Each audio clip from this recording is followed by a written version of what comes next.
بسم الله الرحمن الرحيم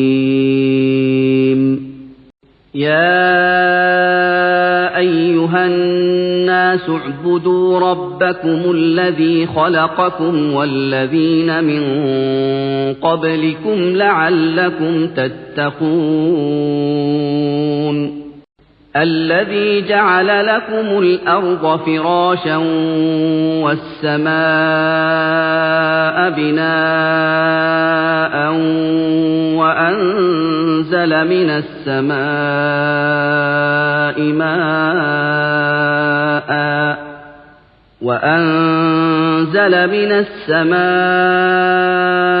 ماء فأخرج به من الثمرات رزقا لكم فلا تجعلوا لله أندادا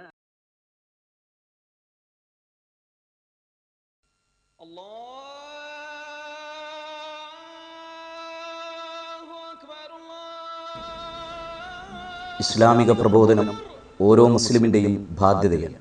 ഈ ബാധ്യത നിർവഹിക്കുന്നതിന് വേണ്ടിയുള്ള ഒരു കൂട്ടായ്മയാണ് നിച്ച് ഓഫ് ട്രൂത്ത്.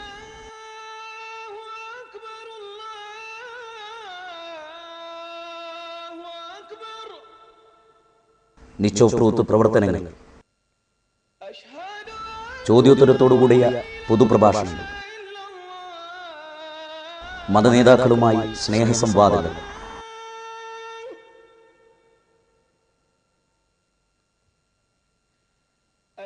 സൗജന്യ ഇസ്ലാം കറസ്പോണ്ടൻസ് കോഴ്സ്, ഇസ്ലാമിനെ പരിചയപ്പെടുത്തുന്ന ലഘുലേഖകളും പുസ്തകങ്ങളും, ഇസ്ലാം വിമർശനങ്ങൾക്ക് മറുപടി പറയുന്ന ഗ്രന്ഥങ്ങളും കാസറ്റുകളും,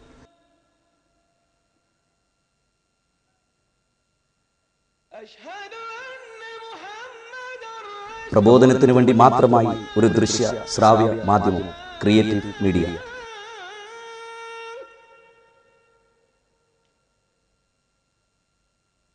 ഇസ്ലാമിക പ്രബോധനത്തിന് മാത്രമായി ഒരു ആനുകാലിക സ്നേഹസംവാദ മാസിക, ഇസ്ലാമിനെക്കുറിച്ച് സത്യസന്ധവും ശാസ്ത്രീയവുമായ അറിവ് നൽകുന്ന ഇന്റർനെറ്റ് സൈറ്റ്, ലോക പ്രശസ്ത ഇസ്ലാമിക പ്രബോധകരുടെ കേസറ്റുകൾക്കുള്ള ലൈബ്രറി,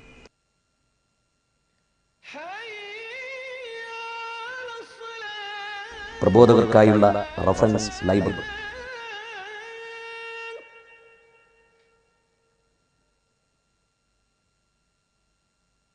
പ്രബോധന പരിശീലന ക്യാമ്പുകൾ, ദഅവ വർക്ക്ഷോപ്പുകൾ,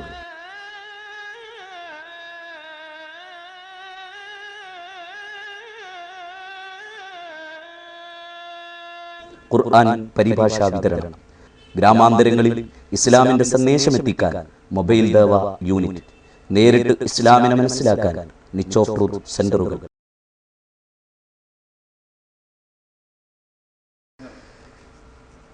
നാഥ, സത്യമത സന്ദേശ പ്രചരണത്തിനു വേണ്ടിയുള്ള വിനീതമായൊരു സംരംഭമാണിത്. നീ ഏൽപ്പിച്ച ഉത്തരവാദിത്വത്തിന്റെ നിർവഹണത്തിനു വേണ്ടിയുള്ള എളിയ ശ്രമം ഇതൊരു പ്രതിഫലാർഹമായ പ്രവർത്തനമായി സ്വീകരിക്കണമെന്ന്. ആമീൻ.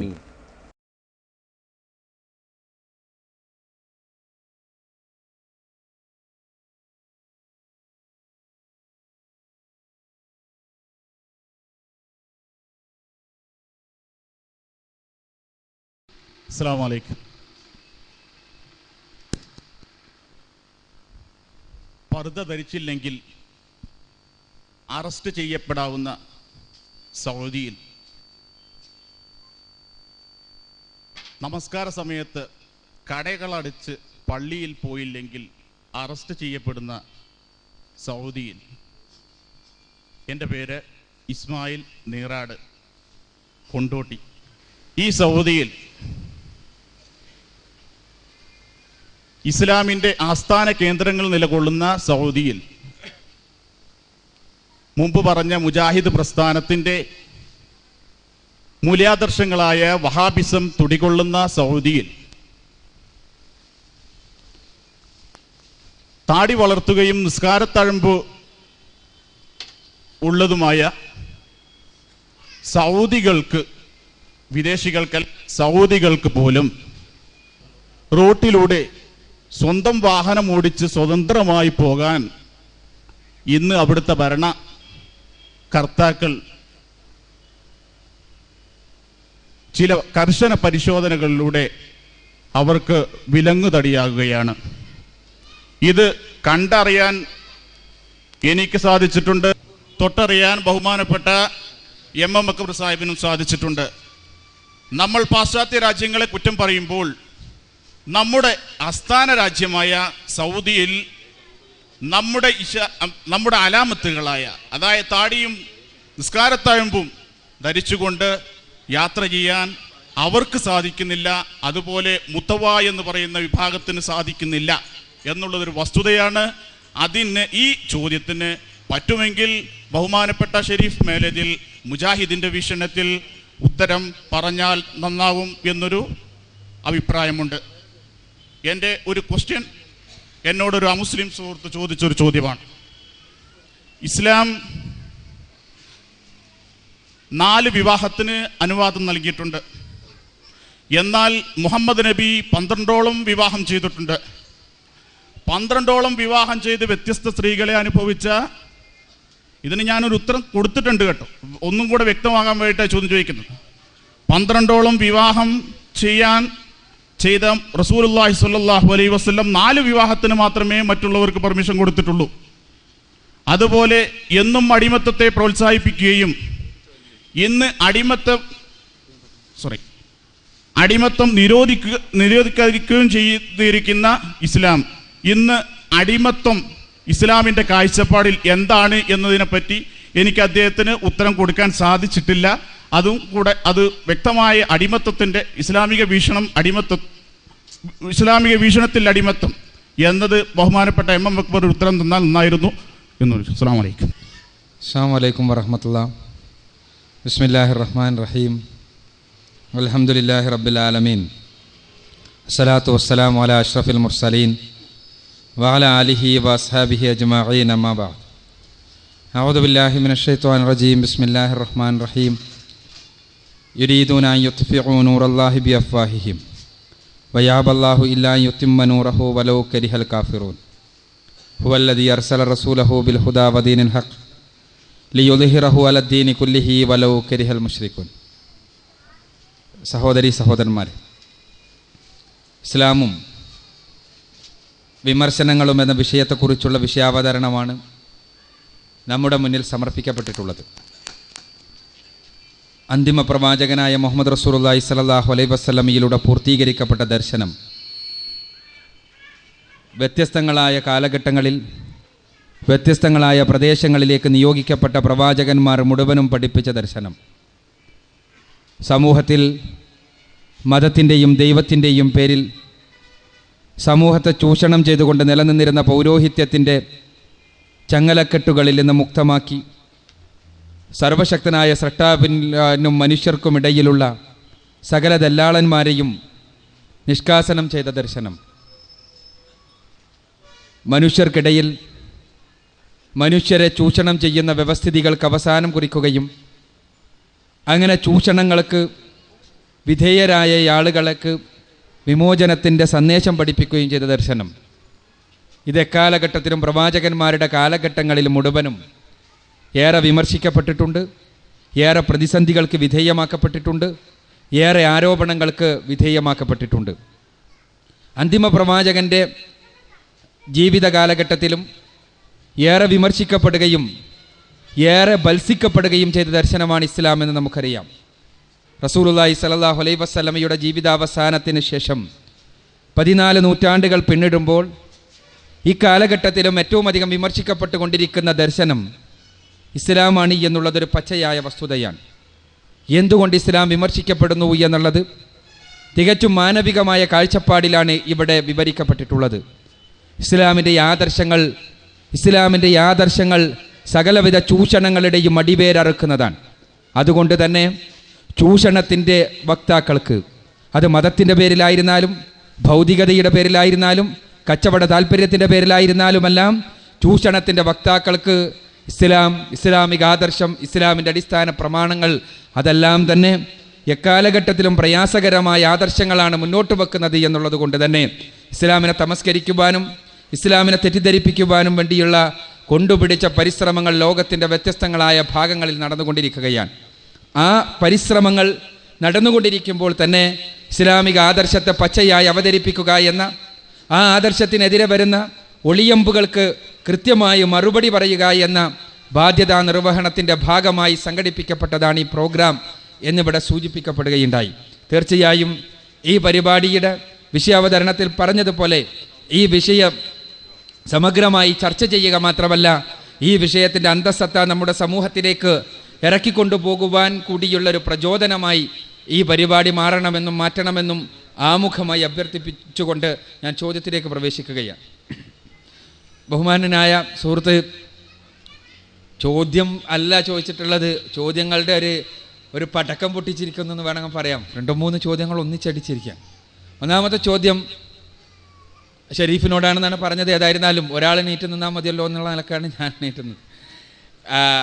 എന്താണെന്ന് വെച്ചാൽ സൗദി അറേബ്യയിൽ ഇന്ന് സംഭവിച്ചു കൊണ്ടിരിക്കുന്ന സംഗതി വളരെ വിശാലമായി മറുപടി പറയേണ്ട ഒരു കാര്യമാണ്. ഇതേപോലുള്ളൊരു വേദിയിൽ വളരെ സംക്ഷിപ്തമായി മറുപടി പറയുക പ്രയാസകരമായൊരു വിഷയമാണിത്.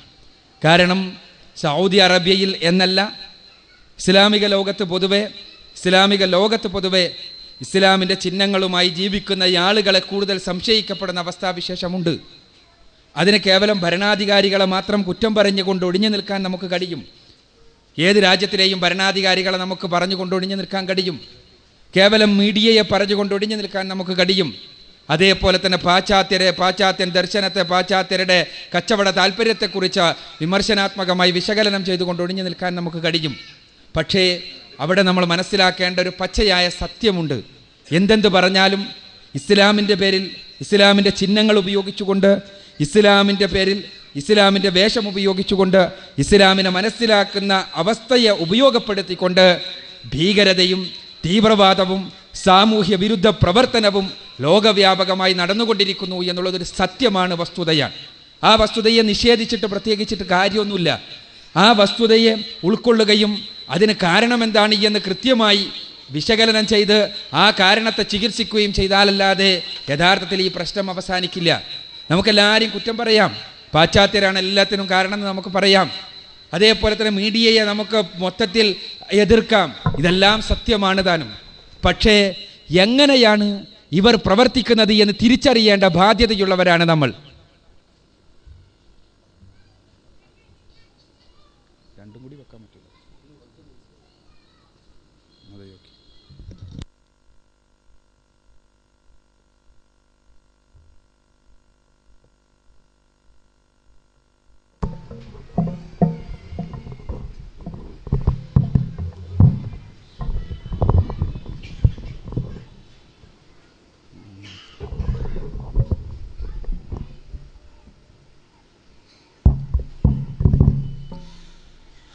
അപ്പോൾ നമുക്ക് ബാധ്യതയുണ്ട്. എങ്ങനെയാണ് ഇസ്ലാം വിരുദ്ധർ പ്രവർത്തിക്കുന്നത് എന്നറിയേണ്ട ആ ബാധ്യത നിർവഹിക്കാൻ നമുക്ക് കഴിയണം.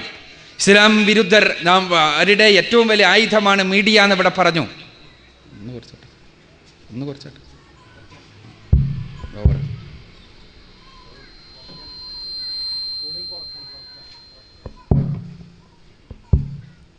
ഇസ്ലാം വിരുദ്ധരുടെ ഏറ്റവും ശക്തമായ ഒരു ആയുധമാണ് മീഡിയ എന്നുള്ള വസ്തുത നമ്മൾ തിരിച്ചറിയുന്നു.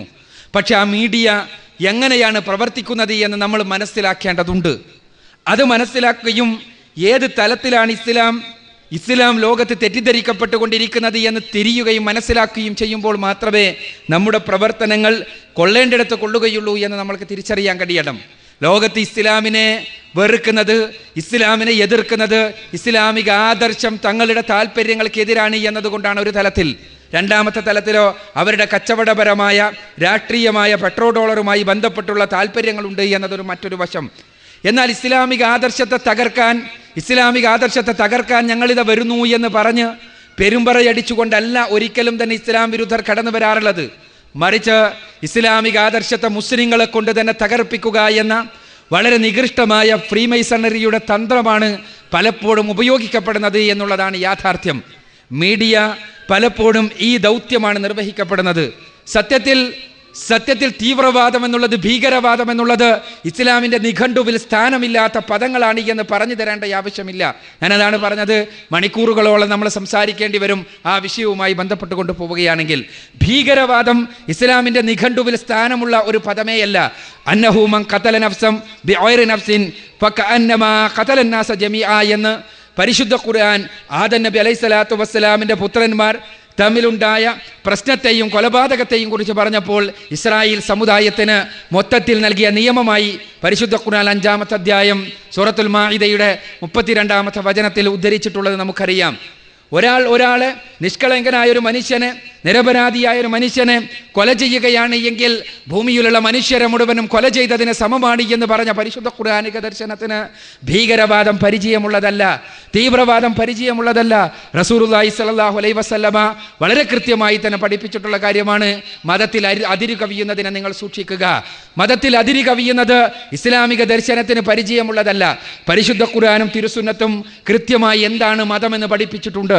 ഏതവസരത്തിൽ ഏത് രൂപത്തിൽ ആരാണ് ആയുധമെടുക്കേണ്ടത് എന്ന് പരിശുദ്ധ ഖുർആനും തിരുവചനങ്ങളും കൃത്യമായി പഠിപ്പിച്ചിട്ടുണ്ട്. സലഫു സാലിഹുകൾ അതിന് മാതൃക കാണിച്ചു തരികയും ചെയ്തിട്ടുണ്ട്. ഈ മാതൃകയിൽ നിന്ന് പാഠം ഉൾക്കൊള്ളാതെ ആരെങ്കിലും എന്തെങ്കിലും പറയുമ്പോഴേക്ക് കേവലമുള്ള വികാരജീവികളായി മാറുന്ന അവസ്ഥാവിശേഷം മുസ്ലിം സമൂഹത്തിൻ്റെ അവസ്ഥാവിശേഷമാക്കി മാറ്റുവാൻ ഇസ്ലാം വിരുദ്ധർ ബോധപൂർവമായി പരിശ്രമിച്ചു കൊണ്ടിരിക്കുന്നു എന്നാണ് ഞാൻ പറഞ്ഞു വരുന്നത്. അഥവാ ഒന്നാമതായി ഇസ്ലാം വിരുദ്ധർ ശ്രമിക്കാറുള്ളത് കഴിഞ്ഞ ഒരു നൂറ്റാണ്ട് കാലമായി വിശേഷിച്ച് ഇസ്ലാമിനെതിരെ ഇവിടെ സൂചിപ്പിക്കപ്പെട്ട കച്ചവടപരമായ താല്പര്യങ്ങളുടെ അടിസ്ഥാനത്തിലും ഇസ്ലാമിക ആദർശം തങ്ങളുടേതായ സ്വാർത്ഥ താല്പര്യങ്ങൾക്കെതിരാണ് എന്ന് മനസ്സിലാക്കിയതിൻ്റെ അടിസ്ഥാനത്തിലും ഇസ്ലാമിനെതിരെ ഇസ്ലാം വിരുദ്ധർ എടുത്തുന്നയിച്ചു കൊണ്ടിരിക്കുന്ന ഒരു ആരോപണമാണ്, അല്ലെങ്കിൽ ഇസ്ലാമിനെ പരിചയപ്പെടുത്തുമ്പോൾ തന്നെ മീഡിയ പരിചയപ്പെടുത്തുന്ന ഒരു തത്വശാസ്ത്രമാണ്, ഒരു സ്ലോഗനാണ്, ഒരു മുദ്രാവാക്യമാണ് ഇസ്ലാമിക് ടെററിസം എന്ന മുദ്രാവാക്യം. ഈ മുദ്രാവാക്യം മുഴക്കുക വഴി 2-3 ലക്ഷ്യങ്ങൾ ഇവർ കാണുന്നുണ്ട്. ഒന്നാമത്തേത് മുസ്ലിങ്ങളെ തന്നെ തീവ്രവാദവൽക്കരിക്കുക എന്ന ലക്ഷ്യം. രണ്ടാമത്തേത് ഇസ്ലാമിനെ ഇങ്ങനെ തെറ്റിദ്ധരിപ്പിക്കുക എന്ന ലക്ഷ്യം. മൂന്നാമത്തേത് മുസ്ലിം യുവതയെ ഇസ്ലാമിക സമൂഹത്തിൻ്റെ പുനരുത്ഥാനത്തിന്, ഇസ്ലാമിക സമൂഹത്തിൻ്റെ സൃഷ്ടിപരമായ നവോത്ഥാനത്തിന്, ഇസ്ലാമിക ആദർശത്തിൻ്റെ പ്രചരണത്തിന്, പ്രബോധനത്തിന് ഉപയോഗിക്കപ്പെടേണ്ട മുസ്ലിം ധിഷണയെയും മുസ്ലിം യുവത്വത്തിൻ്റെ ഊർജത്തെയുമെല്ലാം കേവലം കലാപങ്ങളിലേക്ക്, കലുഷിതമായ പ്രവർത്തനങ്ങളിലേക്ക്, കലുഷിതമായ മനസ്സുകളിലേക്ക്, മാനസികാവസ്ഥയിലേക്ക് വഴിതിരിച്ചു വിടുക എന്ന വളരെ നിഗൂഢമായൊരു തന്ത്രം ലോകവ്യാപകമായി ഇസ്ലാം വിരുദ്ധർ ഇപ്പോൾ പയറ്റിക്കൊണ്ടിരിക്കുകയാണ് കഴിഞ്ഞ ഒരു നൂറ്റാണ്ട് കാലമായി എന്നുള്ളതാണ് സത്യം. അതിൻ്റെ അടിസ്ഥാനത്തിൽ ഇസ്ലാം ഭീകരവാദമാണ് എന്ന് പ്രചരിപ്പിച്ചു കൊണ്ടിരിക്കുന്നു. അതോടൊപ്പം തന്നെ മുസ്ലിം സമുദായത്തിലെ ഒറ്റപ്പെട്ട ഗ്രൂപ്പുകളെയെങ്കിലും ഭീകരവാദികളാക്കി മാറ്റുവാൻ വേണ്ടിയുള്ള പരിശ്രമങ്ങൾ നടക്കുകയും ആ പരിശ്രമങ്ങൾ ചെറിയൊരു ശതമാനം വിജയം കാണുകയും ചെയ്തിട്ടുണ്ട് എന്ന് കണ്ണടച്ചിരുട്ടാക്കാതെ ലോകത്തെ വസ്തുതകളിലേക്ക്, സംഭവങ്ങളിലേക്ക് ശ്രദ്ധ തിരിക്കുന്ന ആരും സമ്മതിക്കേണ്ടി വരുമെന്നുള്ളതൊരു സത്യമാണ്. സത്യത്തിൽ ഇതിൻ്റെ ലക്ഷ്യം നമ്മൾ മനസ്സിലാക്കണം. മുസ്ലിം സമൂഹത്തിലെ ഒരു വിഭാഗമെങ്കിലും, ഒരു കൂട്ടരെങ്കിലും ഇസ്ലാമിൻ്റെ ചിഹ്നം സ്വീകരിച്ചുകൊണ്ട് ഭീകരവാദികളായി മാറുമ്പോൾ ഉണ്ടാകുന്നത് ഒന്നാമതായി അവരെ ചൂണ്ടിക്കാണിച്ചുകൊണ്ട് ലോകത്തുള്ള ചിന്തിക്കുന്ന മുഴുവൻ മനുഷ്യരോടും, ഇസ്ലാമിനെ കുറിച്ച് ബുദ്ധിപരമായി ചിന്തിച്ചു കൊണ്ടിരിക്കുന്ന മനുഷ്യരോട് മുഴുവനും ഇതാ ഇസ്ലാം ഭീകരവാദമാണ്, താടി വെച്ചവൻ, തലപ്പാവുള്ളവൻ, നെറ്റിയിൽ നമസ്കാര തഴമ്പുള്ളവൻ ഇതാ ഭീകരവാദിയാണ് എന്നുള്ള ചിത്രം പ്രചരിപ്പിക്കുവാൻ, പഠിപ്പിക്കുവാൻ കഴിയുന്നു എന്നുള്ളതാണ് ഒന്ന്. രണ്ടാമത്തേതോ ഇതുവഴി ലോകത്തുള്ള മുസ്ലിം ധിഷണയെ തീവ്രവാദവൽക്കരിക്കുവാനും അങ്ങനെ തീവ്രവാദവൽക്കരിക്കപ്പെട്ട ഒരു മനസ്സുമായി ജീവിക്കുന്ന ആളുകൾക്ക് സമൂഹത്തെ സൃഷ്ടിപരമായി മുന്നോട്ട് നയിക്കുവാൻ സാധ്യമല്ല. അത്തരമൊരവസ്ഥയിൽ മുസ്ലിം സമൂഹത്തിൻ്റെ സൃഷ്ടിപരമായ പരിവർത്തനത്തിനും നവോത്ഥാന പ്രവർത്തനങ്ങൾക്കും അതോടൊപ്പം തന്നെ ഏറ്റവും പ്രധാനമായി ഇസ്ലാമിക പ്രബോധനത്തിനും വേണ്ടി ഉപയോഗിക്കപ്പെടേണ്ട ധിഷണയും ഊർജവും മുഴുവനും ഇങ്ങനെയുള്ള കലാപങ്ങൾക്ക് വേണ്ടി, കുഴപ്പങ്ങൾക്ക് വേണ്ടി ഉപയോഗിക്കപ്പെടുന്ന അവസ്ഥാവിശേഷം ഉണ്ടാകണം. ഇത് ഈ ഒരു ലക്ഷ്യം മുന്നിൽ കണ്ടുകൊണ്ട് ലോകത്ത് മുസ്ലിങ്ങൾ ധാരാളമായി അധിവസിക്കുന്ന പല പ്രദേശങ്ങളിലും ഇസ്ലാം വിരുദ്ധർ ഈ പരിശ്രമം തുടങ്ങിയിട്ട് ഒരുപാട് കാലമായി. ഈജിപ്തിൽ നിന്നായിരുന്നു ആരംഭം. ഞാൻ പ്രസ്ഥാനങ്ങളെക്കുറിച്ച് പറയുന്നില്ല. ഈജിപ്തിൽ നിന്നായിരുന്നു ആരംഭം. ഈജിപ്തിലെ കലാപങ്ങളും കഴിഞ്ഞ് അവസാനം ഇസ്ലാമിക രാഷ്ട്ര സംവിധാനമായിരുന്ന ഈജിപ്തിനെ കേവലം സെക്കുലറൈസ് ചെയ്യാൻ മാത്രമുള്ള അവസ്ഥാവിശേഷത്തിലേക്ക് അവിടുത്തെ സാധാരണക്കാരൻ്റെ ദിഷണയെ നയിക്കാൻ ഇത്തരം കലാപകാരികളിലൂടെ യൂറോപ്യൻ മീഡിയക്ക് കഴിഞ്ഞു എന്നുള്ളത് സത്യം. ഇതേപോലെ തന്നെ ഇന്ന് ലോകത്ത് പിന്നീട് തിരിഞ്ഞിട്ടുള്ളത് സൗദി അറേബ്യയെ പോലെയുള്ള പ്രദേശങ്ങളിലേക്കാണ്. സൗദി അറേബ്യയെ പോലുള്ള പ്രദേശങ്ങളിൽ ഇത്തരം ആളുകൾ പ്രവർത്തിച്ചു കൊണ്ടിരിക്കുന്നത് ഈ തലത്തിൽ തന്നെയാണ് എന്നുള്ളതൊരു സത്യമാണ്. ഞാൻ സൗദി അറേബ്യയിലെ ഭരണാധികാരികൾ ചെയ്യുന്ന ഈ എല്ലാ കാര്യങ്ങളും ശരിയാണ് എന്നോ, അവിടെ തോന്നിവാസങ്ങളൊന്നും നടക്കുന്നില്ല എന്നോ, അവിടുത്തെ ഇന്ന് നടക്കുന്ന രാജഭരണം ഇസ്ലാമിൻ്റെ താല്പര്യങ്ങളുമായി 100% യോജിച്ചു പോകുന്നതാണ് എന്നോ ഉള്ള അഭിപ്രായമില്ല. പക്ഷേ ഇസ്ലാമിന് ഒരു രാഷ്ട്ര സംവിധാനം പിഴച്ചു പോകുന്നുവെങ്കിൽ തിരുത്തേണ്ട മാർഗത്തെക്കുറിച്ച് പോലും കൃത്യമായൊരു കാഴ്ചപ്പാടുണ്ട്. ആ കാഴ്ചപ്പാടിനപ്പുറത്ത് തലപ്പാവ് ധരിച്ചവരാണെങ്കിലും നമസ്കാര തഴമ്പുള്ളവരാണെങ്കിലും താടി നീട്ടി വളർത്തിയവരാണെങ്കിലും ആ കാഴ്ചപ്പാടിനപ്പുറത്ത് പ്രവർത്തിക്കുകയാണെങ്കിൽ അത് ഇസ്ലാം വിരുദ്ധമാണ് എന്ന് പറയുവാൻ നമുക്ക് കഴിയേണ്ടതുണ്ട് എന്നുള്ളതാണ് യാഥാർത്ഥ്യം. അതുകൊണ്ട് തന്നെ ഇത്തരം ആളുകളെ ഉപയോഗിച്ച് കലുഷിതമായ മനസ്സുകൾ സൃഷ്ടിച്ചെടുത്ത് അത്തരം ആളുകളെ ഉപയോഗിച്ച് ഏതെങ്കിലും പ്രത്യേക സംഭവങ്ങളെ വിഗ്രഹവൽക്കരിക്കുകയും പർവ്വതീകരിക്കുകയും ചെയ്തുകൊണ്ട് അവരെ ഉപയോഗിച്ചുകൊണ്ട് രാജ്യത്ത് വ്യാപകമായ കലാപങ്ങൾ ഉണ്ടാക്കുവാൻ വേണ്ടിയുള്ള പരിശ്രമങ്ങൾ ഉണ്ടായപ്പോൾ ഏത് രാഷ്ട്രത്തിലാണെങ്കിലും ആ രാഷ്ട്രത്തിൻ്റെ ആളുകൾക്ക്, ആ രാഷ്ട്രത്തിലുള്ള ആളുകൾക്ക് ആ രാജ്യത്തിൻ്റെ സുരക്ഷയ്ക്ക് വേണ്ടി കാര്യങ്ങൾ ചെയ്യേണ്ടത് നിർബന്ധമായ കാര്യമായി തീരുന്നുള്ളത് സത്യമാണ്. നമുക്കറിയാമല്ലോ, ഏതാനും വർഷങ്ങൾക്ക് മുമ്പ് കഅബാലയത്തിനകത്ത് മയ്യത്ത് കട്ടിലിൻ്റെ ഉള്ളിൽ ആയുധം വെച്ചുകൊണ്ട് കടന്നുകൂടി അവിടെ കഅബാലയത്തിനുള്ളിൽ ദിവസങ്ങളോളം മസ്ജിദുൽ ഹറാമിൽ നമസ്കാരം മുടക്കുകയും അവിടെ കലാപങ്ങൾക്ക് നേതൃത്വം വഹിക്കുകയും ചെയ്ത ആളുകളെ കുറിച്ച് അവരുണ്ടായപ്പോൾ സ്വാഭാവികമായും അവിടുത്തെ രാഷ്ട്ര സംവിധാനത്തിന് അവർക്കെതിരെ കാര്യങ്ങൾ ചെയ്യേണ്ടി വന്നു എന്നുള്ളതൊരു സത്യം. അത് ആ ചെയ്ത കാര്യങ്ങളിൽ ചിലപ്പോൾ പിഴവുകൾ ഉണ്ടാകാം, തകരാറുകൾ ഉണ്ടാകാം. പക്ഷേ നമ്മെ സംബന്ധിച്ചിടത്തോളം ഇസ്ലാമും ഇസ്ലാമിക ആദർശവും ഇവിടെ പ്രതിക്കൂട്ടിൽ നിൽക്കുന്നില്ല എന്ന് നമ്മൾ കൃത്യമായി മനസ്സിലാക്കേണ്ടതുണ്ട്. നമ്മുടെ രാജ്യത്താണെങ്കിലും മുസ്ലിം ഭൂരിപക്ഷമുള്ള മറ്റു പ്രദേശങ്ങളിലാണെങ്കിലും എല്ലാം ഇസ്ലാമിനെ സംബന്ധിച്ചിടത്തോളം പരിശുദ്ധ ഖുർആന്റെയും തിരുസുന്നത്തിൻ്റെയും കൃത്യമായ മാർഗരേഖപ്പുറത്ത് കേവലമായ വികാരപരമായ, തീവ്രവാദപരമായ, ഭീകരവാദപരമായ നിലപാടുകൾ സ്വീകരിക്കുന്നുവെങ്കിൽ അത് യഥാർത്ഥത്തിൽ ഇസ്ലാം വിരുദ്ധരുടെ കെണിയിൽ നമ്മൾ പെട്ടുപോകുന്നു എന്നുള്ളതാണ് അതിൽ നമ്മൾ മനസ്സിലാക്കേണ്ടത്.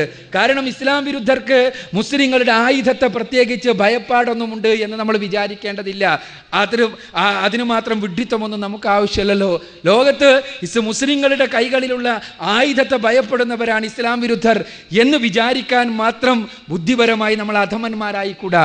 അല്ലെങ്കിൽ മുസ്ലിങ്ങളുടെ സിദ്ധവൈഭവമുള്ള ബുദ്ധികളെയാണ് അവർ ഭയപ്പെടുന്നത് എന്ന് വിചാരിക്കുവാനും നമുക്ക് ന്യായമൊന്നുമില്ല.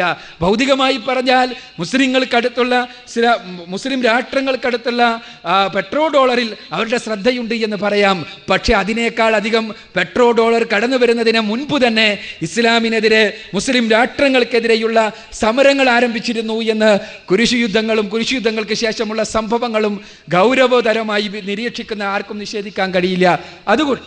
അതുകൊണ്ട് തന്നെ യഥാർത്ഥത്തിലുള്ള വിരോധം ഇസ്ലാമിക ആദർശത്തോടാണ്. ആ ആദർശത്തോടുള്ള വിരോധമുള്ളത് കൊണ്ട് തന്നെ ഈ ആദർശ പ്രബോധനം അത് തടയുക എന്നുള്ളതാണ് അവരുടെ താല്പര്യം. ഈ ആദർശ പ്രബോധനത്തിന് ലോകത്തുള്ള മുസ്ലിം ദിഷണകൾ മുഴുവനും വ്യയം ചെയ്യപ്പെടുകയാണെങ്കിൽ, അതേപോലെ തന്നെ മുസ്ലിം യുവതയുടെ ഊർജം മുഴുവനും ആദർശ പ്രബോധനത്തിന് ഉപയോഗിക്കപ്പെടുകയാണെങ്കിൽ ലോകത്ത് ചിന്തിക്കുന്ന മനുഷ്യരുടെ മുന്നിൽ ഈ ആദർശത്തിനല്ലാതെ നിലനിൽപ്പില്ല എന്ന് മനസ്സിലാക്കിയവർ മുസ്ലിം ദിഷണയെയും മുസ്ലിം ഊർജത്തെയും തികച്ചും പ്രതിലോമകരമായ പ്രവർത്തനങ്ങളിലേക്ക് വഴിതിരിച്ചു വിടുവാൻ വേണ്ടിയാണ് ഇത്തരം പ്രചാരണങ്ങളും ഇത്തരം തീവ്രവാദ പ്രവർത്തനങ്ങളിലേക്ക് മുസ്ലിം യുവതയെ വഴിതിരിച്ചു വിടുകയും ചെയ്യുന്നത് എന്ന് തിരിച്ചറിയാൻ നമുക്ക് കഴിയണം. അതുകൊണ്ട് തന്നെ സൗദി അറേബ്യയെയോ അല്ലെങ്കിൽ മറ്റേതെങ്കിലും രാഷ്ട്ര സംവിധാനത്തെയോ വിരൽ ചൂണ്ടിക്കൊണ്ട് സംസാരിക്കുമ്പോൾ തന്നെ തീർച്ചയായും അവരുടെ നയങ്ങളിലും നിലപാടുകളിലും വന്ന ഒരുപാട് തകരാറുകൾ ഇത്തരം കാര്യങ്ങളുടെ പിന്നിലുണ്ടാകാം. അത് ഞാൻ നിഷേധിക്കുന്നില്ല. എന്നാൽ ഇസ്ലാമിനെ സംബന്ധിച്ചിടത്തോളം, മുസ്ലിങ്ങളെ സംബന്ധിച്ചിടത്തോളം അവരുടെ പ്രാഥമികമായ ഏറ്റവും പ്രധാനപ്പെട്ട ദൗത്യം നിർവഹിക്കുക എന്ന ആ ദൗത്യ നിർവഹണത്തിന് നമ്മൾ സന്നദ്ധമാവുകയും അവിടെ പരിശുദ്ധ ഖുർആന്റെയും തിരുസുന്നത്തിൻ്റെയും ആദർശങ്ങളെ സ്വന്തം ജീവിതത്തിൻ്റെ ആദർശങ്ങളായി ഏത് രംഗത്തും സ്വീകരിക്കുകയും ചെയ്യുന്ന അവസ്ഥാവിശേഷം ഉണ്ടാകണം. ഭീകരവാദം ഇസ്ലാമിക പ്രമാണങ്ങൾ അനുവദിക്കുന്ന കാര്യമേ അല്ല എന്ന് തിരിച്ചറിയാൻ നമുക്ക് കഴിയണം. അതോടൊപ്പം തന്നെ നമ്മുടെ ഊർജം യഥാർത്ഥത്തിൽ ഇസ്ലാമിക സമൂഹത്തിൻ്റെ സൃഷ്ടിപരമായ ഉത്ഥാനത്തിന് വേണ്ടി ഉപയോഗിക്കപ്പെടാനുള്ളതാണ്. അതല്ലാതെ കലാപകലുഷിതമായ മനസ്സും അതിനുവേണ്ടിയുള്ള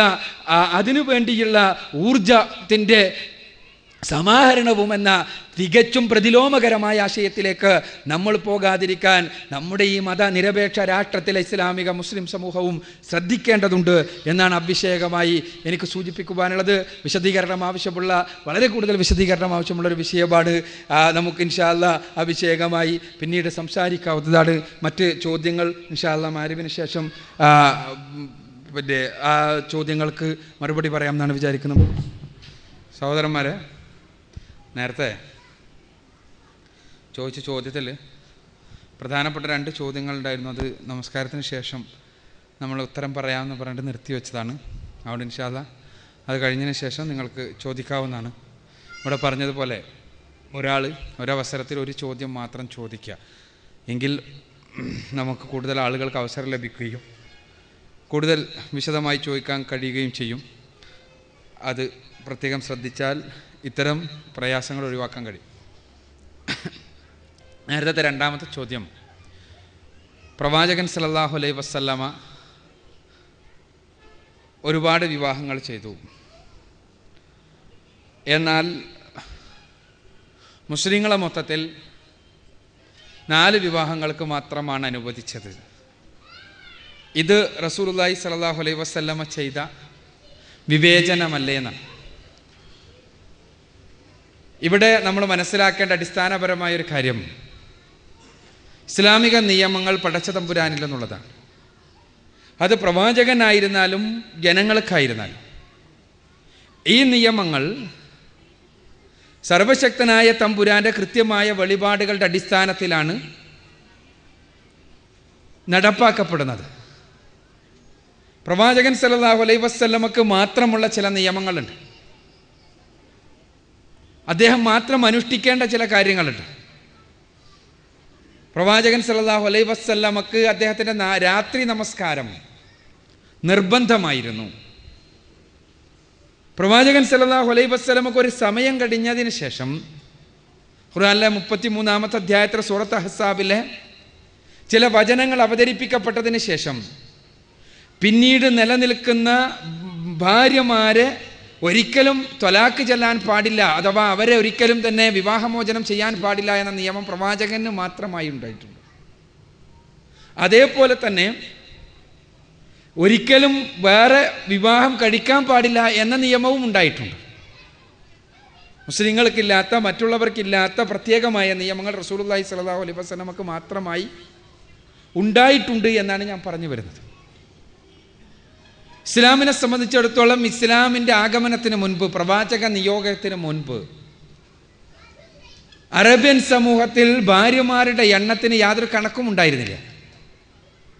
ഭാര്യമാർ എത്രയുമാകാം, അത് പ്രത്യേക സാഹചര്യങ്ങളുണ്ട്. ആ സാഹചര്യങ്ങൾ ഭാര്യമാരാക്കാൻ നിർബന്ധിതമാക്കപ്പെടുന്ന സാഹചര്യങ്ങളുണ്ട്. അത് അവിടുത്തെ സാമൂഹ്യ വ്യവസ്ഥിതി അനുസരിച്ച്, അത് അനുസരിച്ച് 10ഉം 15ഉമെല്ലാം ഭാര്യമാരുണ്ടായിരുന്ന ആളുകളുണ്ടായിരുന്നു. അവരിൽ പലരും ഇസ്ലാം സ്വീകരിച്ചതിന് ശേഷവും ആ രൂപത്തിൽ തന്നെയായിരുന്നു തുടർന്ന് പോകുന്നത്. എന്നാൽ പരിശുദ്ധ ഖുർആനിലെ 4-ാമത്തെ അധ്യായം സൂറത്തുൻ നിസാഇലെ 3-ാമത്തെ വചനം അവതരിപ്പിക്കപ്പെട്ടപ്പോൾ, അഥവാ നിങ്ങൾക്ക് പരമാവധി 4 ഭാര്യമാരെ ആകാൻ പാടുള്ളൂ എന്നുള്ള നിയമം അവതരിപ്പിക്കപ്പെട്ടപ്പോൾ പ്രവാചകൻ സല്ലല്ലാഹു അലൈഹി വസല്ലമ പറഞ്ഞു, എല്ലാ സഹാബിമാരോടും പറഞ്ഞു, നിങ്ങൾക്ക് 4 ഭാര്യമാരെ മാത്രം നിലനിർത്തുക, അതിൽ കൂടുതലുള്ള ആളുകളെ തീർച്ചയായും ഒരു നിയമം എന്നുള്ള നിലക്ക് നിങ്ങൾ വിവാഹമോചനം ചെയ്യൽ അനിവാര്യമാണ്. നിയമം നടപ്പാക്കുന്ന സമയത്ത് ഉണ്ടാകുന്ന വൈകാരികമായ പ്രയാസങ്ങൾ അതിജീവിക്കുക എന്നുള്ളതാണ് ഒരു വിശ്വാസി സമൂഹത്തിൻ്റെ സവിശേഷത.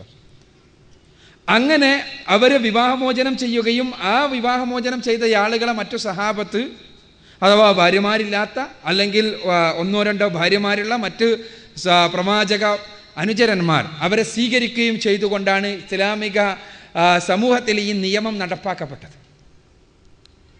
റസൂലുള്ളാഹി സ്വല്ലല്ലാഹു അലൈഹി വസല്ലമയെ സംബന്ധിച്ചിടത്തോളം ആ സമയത്ത് നിലവിലുണ്ടായിരുന്ന ഭാര്യമാർ, ആ ഭാര്യമാരുണ്ടാകാൻ ഒരുപാട് സാഹചര്യങ്ങളുണ്ട്. റസൂലുള്ളാഹി സ്വല്ലല്ലാഹു അലൈഹി വസല്ലമയുടെ ഭാര്യമാർ അദ്ദേഹത്തിൻ്റെ വാർദ്ധക്യ സമയത്താണ് കൂടുതൽ അദ്ദേഹത്തിന് വിവാഹം കഴിക്കേണ്ടി വന്നിട്ടുള്ളത്. അതിന് കാരണങ്ങളുണ്ട്, അതല്ല ചോദ്യം എന്നുള്ളതുകൊണ്ട് ഞാൻ അതിലേക്ക് പോകുന്നില്ല. ഈ ഭാര്യമാർ, അദ്ദേഹം സ്വീകരിച്ചിരുന്ന ഭാര്യമാർ, ആ ഭാര്യമാർ വിശ്വാസികളുടെ മാതാക്കളാണ്. പ്രവാചക പത്നിമാരെക്കുറിച്ചുള്ള ഇസ്ലാമിൻ്റെ അടിസ്ഥാന തത്വം പ്രവാചക പത്നിമാർ വിശ്വാസികളുടെ മാതാക്കളാണ് എന്നുള്ളത്. അതുകൊണ്ട് തന്നെ പ്രവാചകൻ അവരെ വിവാഹമോചനം ചെയ്തു കഴിഞ്ഞാൽ മറ്റ് വിശ്വാസികൾക്ക് അവരെ വിവാഹം ചെയ്യാൻ കഴിയില്ല. കാരണം അവർ വിശ്വാസികളുടെ മാതാക്കളാണ്. അതുകൊണ്ട് തന്നെ റസൂലുള്ളാഹി സ്വല്ലല്ലാഹു അലൈഹി വസല്ലമയോട് മറ്റുള്ളവരോട് കൽപ്പിച്ചതുപോലെ ഈ നിയമത്തിൻ്റെ അടിസ്ഥാനത്തിൽ ഖുർആനിലെ 4-ാമത്തെ അധ്യായം സൂറത്തു നിസാഇലെ 3-ാമത്തെ വചനത്തിൻ്റെ അടിസ്ഥാനത്തിൽ നിലവിലുള്ള ഭാര്യമാരിൽ 4 മാത്രം നിലനിർത്തി ബാക്കിയുള്ളവരെ വിവാഹമോചനം ചെയ്യുക എന്ന് പറഞ്ഞാൽ ആ നിയമം അവിടെ അപ്രായോഗികമായിരിക്കും, പ്രയാസകരമായിരിക്കും എന്നുള്ള കാര്യത്തിൽ സംശയമൊന്നുമില്ല. അതുകൊണ്ട് തന്നെ പ്രവാചകൻ സല്ലല്ലാഹു അലൈഹി വസല്ലമക്ക് പ്രത്യേകമായി ഇനി വിവാഹം കഴിക്കാൻ പാടില്ല എന്നും ഇനി ഇവരെ വിവാഹമോചനം ചെയ്യാൻ പാടില്ല എന്നും അതോടൊപ്പം തന്നെ ഇവരെ ഇതേപോലെ തന്നെ നിലനിർത്താം, ബാക്കിയുള്ള വിശ്വാസികളിൽ നിന്ന് വ്യത്യസ്തമായി നിലനിർത്താം എന്നുള്ള നിയമമുണ്ടായി. ഇതാണ് ആ വിഷയത്തിൽ സംഭവിച്ചിട്ടുള്ളത്. അതിൽ പ്രവാചകൻ്റെ പത്നിമാരുടെ കാര്യത്തിൽ പ്രധാനമായും ഇസ്ലാം ഒന്നിലധികം ഭാര്യമാരുണ്ടാകുമ്പോൾ കൽപ്പിക്കുന്ന കാര്യം അവർ തമ്മിൽ നീതി നിലനിർത്തുക എന്നുള്ളതാണ്. പലപ്പോഴും ബഹുഭാര്യത്വം സാർവത്രികമായ സമൂഹത്തിൽ ഇല്ലാത്തത് അതാണ്. നീതി നിലനിർത്തുക എന്നുള്ളതുണ്ടാവുകയില്ല. അതിന് അതിൻ്റേതായ ലൈംഗിക താല്പര്യങ്ങൾ മാത്രമായിരിക്കും ബഹുഭാര്യത്വത്തിന് പിന്നിലുണ്ടാവുക. എന്നാൽ പ്രവാചകൻ്റെ ജീവിതത്തിൽ റസൂലുള്ളാഹി സ്വല്ലല്ലാഹു അലൈഹി വസല്ലമയുടെ ബഹുഭാര്യത്വം സ്വീകരിച്ച് അദ്ദേഹത്തിൻ്റെ 9 ഭാര്യമാർ ഒരേ സമയത്ത് നിലനിന്നിരുന്ന ജീവിതത്തിൽ അനീതി ഒരു പ്രവാചക പത്നിക്ക് പോലും ചൂണ്ടിക്കാണിക്കാൻ ഉണ്ടായിരുന്നില്ല എന്നുള്ള വസ്തുത നമ്മൾ പ്രത്യേകമായി എടുത്ത് മനസ്സിലാക്കേണ്ടതുണ്ട്. പ്രവാചക പത്നിമാർ അവർ സംതൃപ്തരായിരുന്നു എല്ലാ കാര്യങ്ങളിലും. എന്നാൽ ഭൗതിക വിഭവങ്ങളുടെ വിഷയത്തിൽ പ്രവാചകൻ്റെ വാർദ്ധക്യം അവർക്ക് പ്രയാസമുണ്ടായിരിക്കിയിട്ടില്ല എന്നല്ല ഞാൻ പറയുന്നത്. പക്ഷേ ലഭിക്കുന്ന വിഭവങ്ങൾ, ആ വിഭവങ്ങൾ വിതരണം ചെയ്യുന്ന വിഷയത്തിലും മറ്റ് ശാരീരികമായ ഒരു ഭാര്യയ്ക്ക് ഭർത്താവിൽ നിന്ന് ലഭിക്കേണ്ടതായ എല്ലാ തരത്തിലുമുള്ള ബന്ധങ്ങളിൽ അവർ സംതൃപ്തരായിരുന്നു എന്നുള്ള വസ്തുതയും നമ്മൾ മനസ്സിലാക്കേണ്ടതുണ്ട്. അപ്പോൾ ഈ അടിസ്ഥാനത്തിലാണ് റസൂലുള്ളാഹി സ്വല്ലല്ലാഹു അലൈഹി വസല്ലമക്ക് പ്രത്യേകമായി ഒരു നിയമമുണ്ടായത് എന്ന് നാം മനസ്സിലാക്കുക. 3-ാമത്തെ ചോദ്യം അടിമത്തത്തോടുള്ള ഇസ്ലാമിൻ്റെ സമീപനമാണ്. ഇസ്ലാമിൻ്റെ സമീപനം, അടിമത്വം എക്കാലഘട്ടത്തിലും നിലനിൽക്കേണ്ട ഒരു സ്ഥാപനമാണ് എന്ന് ഇസ്ലാം പഠിപ്പിച്ചിട്ടില്ല.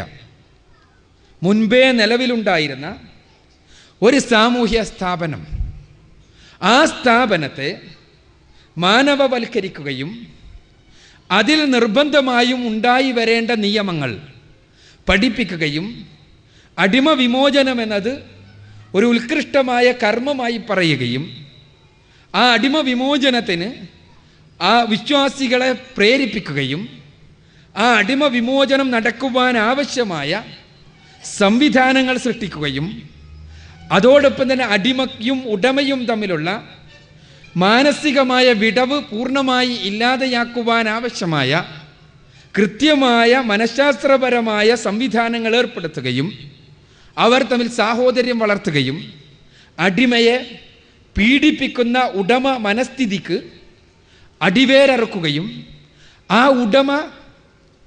ഉടമയുടെ കീഴിലുള്ള അടിമക്ക് കൃത്യമായ അവകാശങ്ങളുണ്ട് എന്ന് പഠിപ്പിക്കുകയും അവൻ എങ്ങാനും പീഡിപ്പിക്കുകയാണെങ്കിൽ ആ പീഡനത്തിന് പകരം ചോദിക്കേണ്ടത് രാഷ്ട്ര സംവിധാനത്തിൻ്റെ ബാധ്യതയാണ് എന്ന് പഠിപ്പിക്കുകയും അടിമക്ക് എപ്പോഴെങ്കിലും സ്വാതന്ത്ര്യം ആഗ്രഹിക്കുന്നുണ്ട് എങ്കിൽ അയാൾക്ക് സ്വാതന്ത്ര്യം നൽകുവാൻ ആവശ്യമായ സംവിധാനങ്ങൾ ഏർപ്പെടുത്തുകയുമെല്ലാമാണ് ഇസ്ലാം ചെയ്തത്.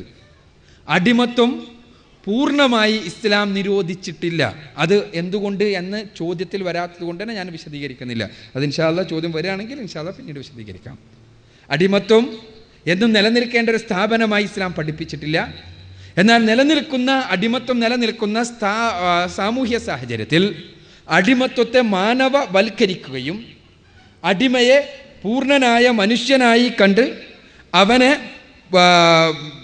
അവനെയും ഉടമയും തമ്മിലുള്ള വ്യത്യാസങ്ങൾ പൂർണ്ണമായി പരിഹരിച്ചുകൊണ്ടും പീഡിപ്പിക്കപ്പെടുന്ന അവസ്ഥയിൽ നിന്ന് മാറി പൂർണ്ണമായ അവകാശങ്ങൾ അനുഭവിക്കുന്ന അവസ്ഥയിലേക്ക് അയാളെ കൊണ്ടുവരികയും ചെയ്യുക എന്ന ദൗത്യമാണ് ഇസ്ലാം അഭിഷേകമായി ചെയ്തത് എന്നുള്ളതാണ് യാഥാർത്ഥ്യം.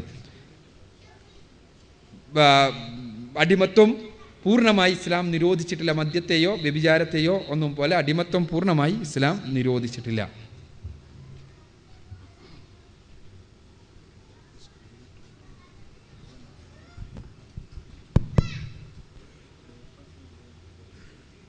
പേര് അബ്ദുള്ള. എൻ്റെ ചോദ്യം, ലോകത്തുള്ള മുഴുവൻ മുസ്ലിങ്ങളും ഇപ്പോൾ നേരത്തെ അക്ബർ സാഹിബ് പറഞ്ഞതുപോലെ മുസ്ലിം സമുദായത്തിന് അല്ലെങ്കിൽ ഇസ്ലാമിനെതിരെ സിയോണിസ്റ്റുകളും മീഡിയകളും വളരെ ശക്തമായി പ്രവർത്തിക്കുന്നുണ്ട് എന്നുള്ളൊരു യാഥാർത്ഥ്യം ലോകത്തുള്ള മുഴുവൻ മുസ്ലിങ്ങളും സമ്മതിക്കുകയാണ്. ഈ ഒരു വിപത്തിനെതിരെ സുന്നത്തുപരമായിട്ടുള്ള ഭിന്നതകൾ ഒഴിച്ച് അടിസ്ഥാനപരമായിട്ടുള്ള കാര്യങ്ങളിൽ ഭിന്നതയില്ലാത്ത ഈ സാഹചര്യത്തിൽ ഈ മുസ്ലിങ്ങൾ അനുഭവിക്കുന്ന ഈ പ്രയാസകരമായ ഈ വിപത്തിനെ ചെറുക്കാൻ ഒരു യോജിച്ച തീരുമാനങ്ങളും അതിനൊരു സംവിധാനവും നിലനിൽക്കാത്തത് എന്തുകൊണ്ടാണ്? അതിന് വിഘാതം നിൽക്കുന്നത് ഏത് ഭാഗത്താണ്? അതൊന്ന് വിശദീകരിച്ചാൽ കൊള്ളാം. ഇന്ന് ലോകത്തിൻ്റെ വ്യത്യസ്തങ്ങളായ ഭാഗങ്ങളിൽ മുസ്ലിങ്ങൾ പീഡിപ്പിക്കപ്പെടുകയും അതോടൊപ്പം തന്നെ ഇസ്ലാമിനെ തമസ്കരിക്കുവാൻ വേണ്ടിയുള്ള പരിശ്രമങ്ങൾ നടക്കുകയും ചെയ്യുമ്പോൾ ലോകത്തുള്ള മുസ്ലിങ്ങൾക്ക് മുഴുവനും യോജിച്ച് മുന്നോട്ട് പോയിക്കൂടെ, ചെറിയ ചെറിയ അഭിപ്രായ വ്യത്യാസങ്ങൾ ഒഴിവാക്കി വെച്ചുകൊണ്ട് യോജിച്ച് പോയിക്കൂടെ, അതിന് എന്താണ് തടസ്സമായി നിൽക്കുന്നത് എന്ന്? യഥാർത്ഥത്തിൽ എന്താണ് പ്രശ്നം എന്ന് നമ്മൾ മനസ്സിലാക്കാത്തതിൻ്റെ ഒരു വളരെ ലാഘവത്തോടു കൂടി പ്രശ്നത്തെ കാണുന്ന ആരുടെയും മനസ്സിൽ ഉദിക്കുന്നൊരു ചോദ്യമാണ് ബഹുമാന്യനായ സുഹൃത്ത് ഇവിടെ ചോദിച്ചിട്ടുള്ളത്. പ്രശ്നം, ലോകത്ത് എന്നും മുസ്ലിങ്ങൾക്ക് പീഡനങ്ങളും പ്രയാസങ്ങളും ഉണ്ടായിട്ടുണ്ട് എന്നുള്ള വസ്തുതയാണ് നമ്മൾ ഒന്നാമത് മനസ്സിലാക്കേണ്ടത്. ഇസ്ലാമിക സമൂഹം ഒരു കാലഘട്ടത്തിലും പൂർണ്ണമായി അംഗീകരിക്കപ്പെട്ടൊരവസ്ഥാവിശേഷം ഉണ്ടായിട്ടില്ല. ലോകത്ത് ഒരു കാലഘട്ടത്തിലും ഇസ്ലാമിക സമൂഹം ഏറ്റവും വലിയ രാഷ്ട്രീയ ശക്തിയായി നിലകൊണ്ട അവസ്ഥാവിശേഷം ഉണ്ടായിട്ടില്ല. ലോകത്ത് ഏറ്റവും കൂടുതൽ സമ്പത്ത് ഒരുക്കൂടിയ പ്രദേശമായി ഇസ്ലാമിക സംവിധാനം ഉണ്ടായിട്ടില്ല. ഏറ്റവും വലിയ ബുദ്ധിജീവികൾ നിലനിൽക്കുന്നൊരു സമൂഹവുമായും ഇസ്ലാമിക സമൂഹം മാറിയിട്ടില്ല. എന്നാൽ ഇസ്ലാമിക സമൂഹത്തിന് തലയെടുപ്പും ആദർശനിഷ്ഠയും അതോടൊപ്പം തന്നെ അഭിമാനവും ഉണ്ടായിരുന്നൊരു കാലഘട്ടം ഉണ്ടായിരുന്നു. ആ അഭിമാനം പടച്ച തമ്പുരാൻ ഈ സമൂഹത്തെ പ്രത്യേകമായി എടുത്ത് സൃഷ്ടിച്ച് വളർത്തിയത് കൊണ്ടുണ്ടായ അഭിമാനമായിരുന്നു. പടച്ചോൻ പറഞ്ഞത്, കുന്തും ഖൈറ ഉമ്മ ഉഖ്രിജത ലിന്നാസ്, നിങ്ങളാണ് ഉത്തമ സമുദായം, മനുഷ്യർക്ക് വേണ്ടി ഉയർപ്പിക്കപ്പെട്ട, മനുഷ്യ സമൂഹത്തിന് വേണ്ടി ഉയർപ്പിക്കപ്പെട്ട ഉത്തമ സമുദായം നിങ്ങളാണ്. മനുഷ്യർ സമൂഹത്തിന് വേണ്ടി ഉയർപ്പിക്കപ്പെട്ട ഉത്തമ സമുദായം നിങ്ങളാണ് എന്ന് പരിശുദ്ധ ഖുർആനിലെ 3-ാമത്തെ അധ്യായം സൂറത്ത് ആൽ ഇംറാനിലെ 110-ാമത്തെ വചനത്തിലൂടെ പടച്ച തമ്പുരാൻ ഈ സമുദായത്തെ നോക്കി പറയുമ്പോൾ ഈ സമുദായം ഉത്തമ സമുദായം തന്നെയായിരുന്നു. സമ്പത്തിൻ്റെ വിഷയത്തിലല്ല, രാഷ്ട്രീയ ശക്തിയുടെ വിഷയത്തിലല്ല, സാങ്കേതിക മേന്മയുടെ വിഷയത്തിലുമല്ല, മറിച്ച് ആദർശബോധത്തിൻ്റെയും സാംസ്കാരിക തനിമയുടെയും അഭിമാനബോധത്തിൻ്റെയും ആദർശാധിഷ്ഠിതമായ ജീവിത ക്രമത്തിൻ്റെയും അടിസ്ഥാനത്തിൽ അവർ ഉത്തമ സമുദായമായിരുന്നു.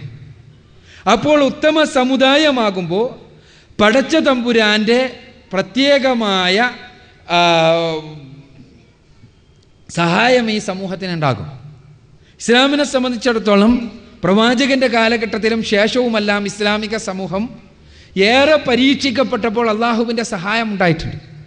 ആ അള്ളാഹുവിൻ്റെ സഹായത്തെക്കുറിച്ച് പരിശുദ്ധ ഖുർആനിൽ തന്നെയുള്ള വാഗ്ദാനവുമുണ്ട്. ആ വാഗ്ദാനം ആർക്കാണ് എന്ന് നമ്മൾ പരിശോധിക്കേണ്ടതുണ്ട്. അതാണ് നമ്മൾ ശ്രദ്ധിക്കേണ്ടത്. വഅദല്ലാഹുല്ലദീന ആമനൂ മിൻകും വഅമിലുസ്സാലിഹാത്തി ലയസ്തഖ്ലിഫന്നഹും ഫിൽ അർദി കമസ്തഖ്ലഫല്ലദീന മിൻ ഖബ്ലിഹിം വല യുമക്കിനന്ന ലഹും ദീനഹുമുല്ലദീ ഇർതളാ ലഹും വല യുബദ്ദിലന്ന മിൻ ബഅദി ഖൗഫിഹിം അംന യഅബുദൂനനി വല യുശ്രികൂന ബി ശൈഅ. പരിശുദ്ധ ഖുർആനിലെ 24-ാം അധ്യായം സൂറത്തു നൂറിലെ 55-ാമത്തെ വചനമാണ്. ഖുർആനിൽ പടച്ചോൻ പറയാണ്, നിങ്ങളിൽ വിശ്വസിക്കുകയും സൽക്കർമ്മങ്ങൾ ചെയ്യുകയും ചെയ്തവർക്ക് അള്ളാഹു വാഗ്ദാനം ചെയ്തിരിക്കുന്നു. ഭൂമിയിൽ മുൻപുള്ള സമുദായങ്ങൾക്ക് നൽകിയതുപോലെയുള്ള പ്രാതിനിധ്യം, അധികാരം. ഭയപ്പാടിൻ്റെ നാളുകൾക്ക് ശേഷം നിങ്ങൾക്ക് സമാധാനത്തിൻ്റെയും ശാന്തിയുടെയും നാളുകൾ. അതോടൊപ്പം തന്നെ നിങ്ങൾ ഏറെ ആക്രമിക്കപ്പെട്ട നിങ്ങളുടെ മതത്തിൻ്റെ വിഷയത്തിൽ നിങ്ങൾക്ക് സ്വാധീനവും ശാന്തിയും. ഇത് അള്ളാഹു വാഗ്ദാനം ചെയ്തിരിക്കുന്ന ആർക്ക്? വിശ്വസിക്കുകയും സൽക്കർമ്മങ്ങൾ അനുഷ്ഠിക്കുകയും ചെയ്തവർക്ക്. അതിന് പഠിച്ചോൻ പിന്നീട് പറഞ്ഞതെന്താ? യഅബുദൂനനി വലാ യുശ്രികൂന ബി ശൈഅ. അതിന് നിങ്ങൾ എന്നെ മാത്രം ആരാധിക്കുക, എന്നിൽ ആരെയും പങ്കു ചേർക്കാതിരിക്കുക.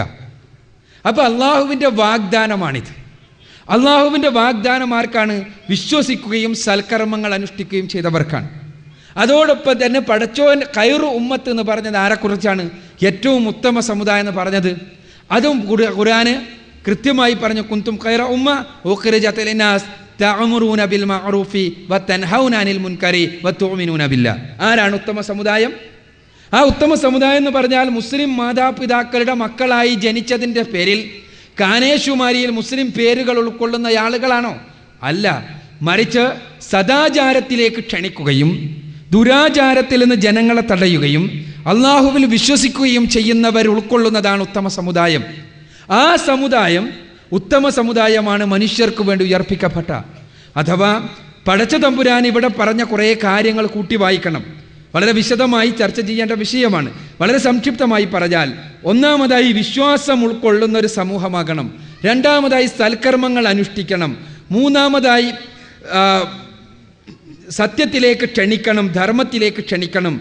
നാലാമതായി അധർമ്മത്തിൽ നിന്ന് ജനങ്ങളെ തടയണം.